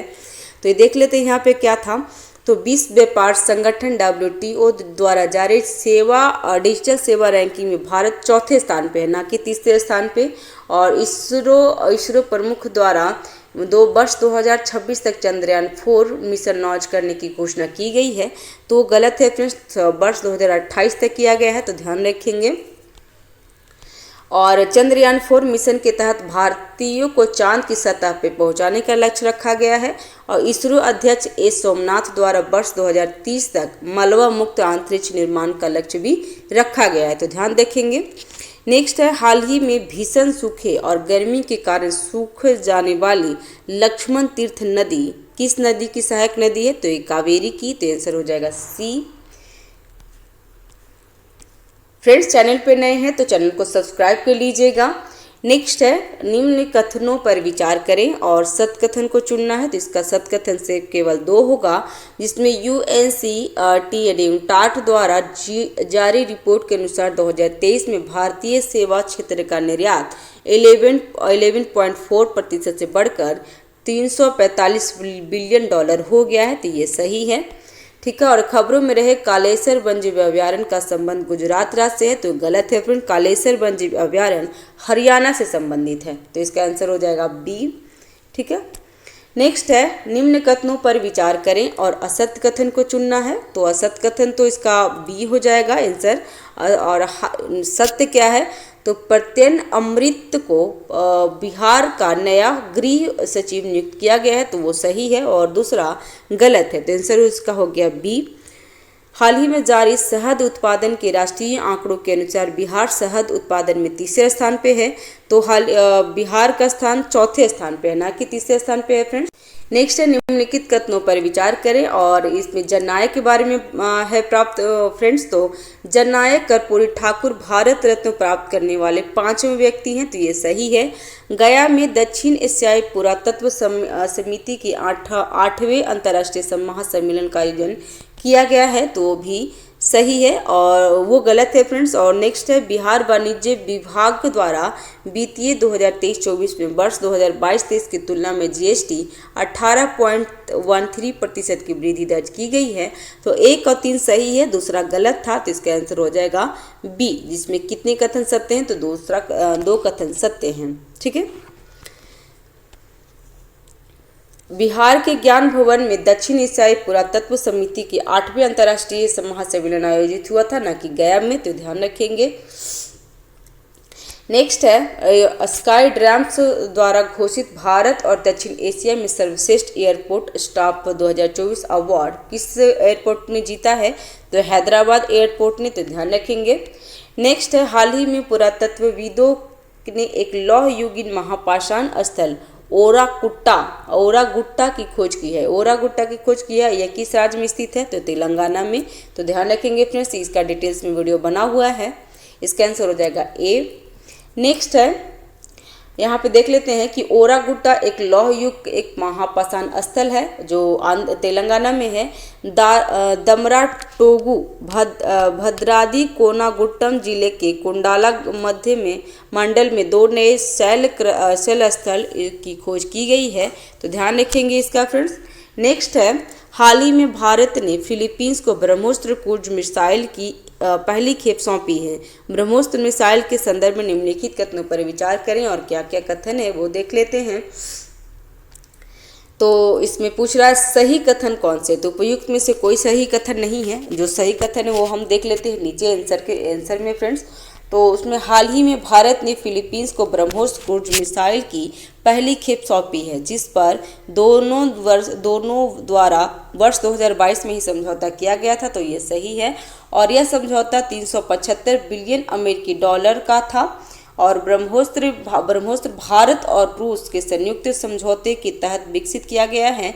इसका नाम ब्रह्मपुत्र और मोस्कावा नदियों के नाम पे रखा गया है। यह 2 चरणों वाली सुपरसोनिक क्रूज मिसाइल है जो लगभग 2 से 3 मैक की गति से गमन करती है। यह दागों और भूल जाओ सिद्धांत पे काम करता है फ्रेंड्स, तो ध्यान रखेंगे, ठीक है। नेक्स्ट है, चर्चा में रहा सोमपेन जनजाति के संदर्भ में निम्नलिखित कथनों पर विचार करें। और इसका आंसर है, इसमें सभी सही है, सही पूछ रहा था। तो सोमपेन जनजाति ने पहली बार लोकसभा चुनाव में वोट डाला है, तो ये सही है। और यह जनजाति ग्रेट निकोबार द्वीप से संघनन उष्णकटिबंधीय वर्षा वनों में निवास करते हैं, तो ये भी सही है। और 2011 की जनगणना के अनुसार सोमपेन जनजाति अनुमानित संख्या कितनी है, तो 229 है, तो ध्यान रखेंगे, इसका आंसर हो जाएगा डी। नेक्स्ट है, artificial intelligence model P3 mini के संबंध में निम्नलिखित में से कौन सा कथन सही है। और इसमें देखने हैं फ्रेंड्स कि कौन सा कथन सही है। तो इसमें केवल 3 कथन सही है, जिसमें इसमें इसका ही पूरा पढ़ लेते हैं। तो माइक्रोसॉफ्ट ने FHI मिनी AI मॉडल का अनावरण किया है। माइक्रोसॉफ्ट का PH1 केवल कॉर्डिट पर और PHI 2 तर्क पे ही केंद्रित था, लेकिन PHI P3 कॉर्डिट और तर्क दोनों में बेहतर प्रदर्शन के लिए बनाया गया है। यह माइक्रोसॉफ्ट का अब तक का सबसे हल्का, छोटा और छोटा मॉडल AI मॉडल है। OpenAI GPI 4 टर्बो जैसा अन्य बड़े भाषा मॉडल की तुलना में सरल और सस्ता है। ठीक है, तो ध्यान रखेंगे। नेक्स्ट है, चर्चा में रहे हंगोर श्रेणी सबमरीन के संदर्भ में विचार करें। और इसमें पूछ रहा है कि सही नहीं है, तो केवल 3 सही नहीं है, दूसरा दोनों सही है। तो इसका नाम सेवामुक्त PNS हंगोर के नाम से रखा गया था, जिसका उपयोग चीन द्वारा भारत के विरोध 1971 के युद्ध के दौरान किया गया था। और यह एक डीजल इलेक्ट्रिक हमलावर श्रेणी की पनडुब्बी है। तो ये दोनों सही है, तीसरा गलत था, तो इसका आंसर हो जाएगा डी। नेक्स्ट है, हाल ही में लोकसभा चुनाव संपन्न हुए हैं, बताएं कि पहली बार किस जनजाति ने लोकसभा चुनाव में त्रिपुरा के मतदान के तौर पर मतदान किए हैं। तो इसका आंसर हो जाएगा डी, ब्रू जनजाति। नेक्स्ट है, भारत का पहला ग्रीन हाइड्रोजन पायलट प्रोजेक्ट के संबंध में सभी कथन का चयन करें और सत्य कथन का चयन करें। तो इसमें सत्य कथन कौन से होंगे, तो इसका आंसर हो जाएगा डी, सभी सत्य है। इसकी स्थापना सतलुज जल विद्युत निगम द्वारा की गई है। इसे हिमाचल प्रदेश के नथपा झाकड़ी हाइड्रो पावर स्टेशन में स्थापित किया गया है। और यह परियोजना प्रतिदिन 8 घंटे में 14 किलोमीटर हरित हाइड्रोजन का उत्पादन करेगी। तो आंसर हो जाएगा इसका डी। नेक्स्ट है, अंतर्राष्ट्रीय क्रिकेट परिषद ने 9वें ICC पुरुष और T20 विश्व कप के लिए किस क्रिकेटर को ब्रांड एम्बेसडर के रूप में नामित किया गया है। तो इसका आंसर हो जाएगा युवराज सिंह। और हमारा भारत तो जीत भी गया है, तो ध्यान रखेंगे। नेक्स्ट है, हाल ही में केंद्र सरकार ने किस राज्य में भारत के पहले पूर्ण विकसित विझिगम पोर्ट को ट्रांसशिपमेंट पोर्ट के रूप में संचालित करने की स्वीकृति दी है। तो यह है आंसर डी, मतलब केरल में। ठीक है फ्रेंड्स। और नेक्स्ट है, फ्रेंड्स चैनल पर नए हैं तो चैनल को सब्सक्राइब कर लीजिएगा, लाइक कीजिए, शेयर कीजिए। फ्रेंड्स कोई त्रुटि रहती है तो प्लीज़ कमेंट बॉक्स में आप हमें बता सकते हैं। और ये हमारा टेस्ट सीरीज ऑलमोस्ट डन हो चुका है। ठीक है, और ये सिस्टम भी काम नहीं कर रहे हैं। फ्रेंड्स आपने बताया था कि डिटेल्स में बनाइए मैम, तो मैं डिटेल्स में वीडियो बनाई हूँ। और ये वीडियो काफ़ी लंबा हुआ है, तो आप हमको इस वीडियो से आप हमको बताएंगे कि वीडियो को डिटेल्स में ही बनाएं या इसमें शॉर्ट फॉर्म क्यों डालें, क्योंकि वीडियो 2 घंटे की ऑलमोस्ट हो गई है फ्रेंड्स। तो ध्यान रखेंगे फ्रेंड्स, आप जो भी रहेगा आप मुझे ज़रूर कमेंट बॉक्स में सजेशन दे सकते हैं। ठीक है, हमारा सिस्टम बिल्कुल। नेक्स्ट है, 24 से 30 अप्रैल 2024 तक विश्व टीकाकरण सप्ताह मनाया गया है। निम्नलिखित में से इसका थीम क्या है, इस वर्ष का थीम क्या है फ्रेंड्स, तो इसका थीम देख लेंगे। आंसर है सी, मानवीय रूप से संभव टीकाकरण के माध्यम से जीवन बचाना है। आंसर हो जाएगा इसका सी। नेक्स्ट है, लोगेंट त्यौहार किस राज्य से संबंधित है, तो अरुणाचल प्रदेश से। इसका आंसर हो जाएगा सी। नेक्स्ट है, हाल ही में क्रिस्टीना जॉर्जिवा को IMF के कार्यकारी बोर्ड ने प्रबंधन निर्देशक के रूप में नियुक्त किया है। इस संबंध में निम्नलिखित कथनों पर विचार करें। तो इसमें पूछ रहा है कि कौन सा क्या क्वेश्चन था, तो इसमें उपयुक्त में से कौन सा कथन सही नहीं है। तो इसका आंसर देख लेते हैं फ्रेंड्स। इसका आंसर हो जाएगा 2, केवल 2 सही नहीं है, बाकी सब सही है। ठीक है, तो आंसर हो जाएगा बी। 1944 में ब्रिटेन वुड्स सम्मेलन में संयुक्त राष्ट्र ने एक महत्वपूर्ण अंतर्राष्ट्रीय वित्तीय संस्था IMF की स्थापना की है। इसका मुख्यालय वाशिंगटन DC में है और 27 दिसंबर 1945 को IMF का सदस्य बनना था और वर्तमान में 190 देश सदस्य शामिल है इसमें, तो ध्यान रखेंगे उसके बारे में। नेक्स्ट है, हाल ही में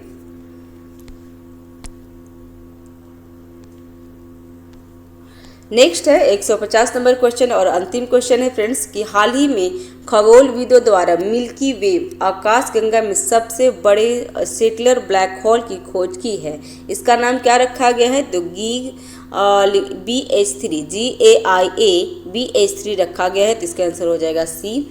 इस ब्लैक होल का निर्माण एक विस्फोटक तारे ढहने से हुआ है। यह पृथ्वी से 2000 प्रकाश वर्ष दूर एक विला तारामंडल में स्थित है और पृथ्वी का सबसे निकट ब्लैक होल GAIA BH1 है, जबकि GAIH BH3 ब्लैक होल दूसरे सबसे निकट ब्लैक होल है।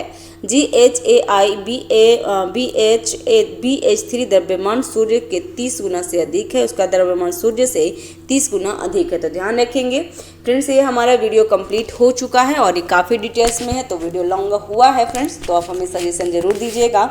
ठीक है, चैनल पे नए हैं तो चैनल को सब्सक्राइब कर लीजिएगा। Thank you for watching, have a nice day, keep watching, keep learning.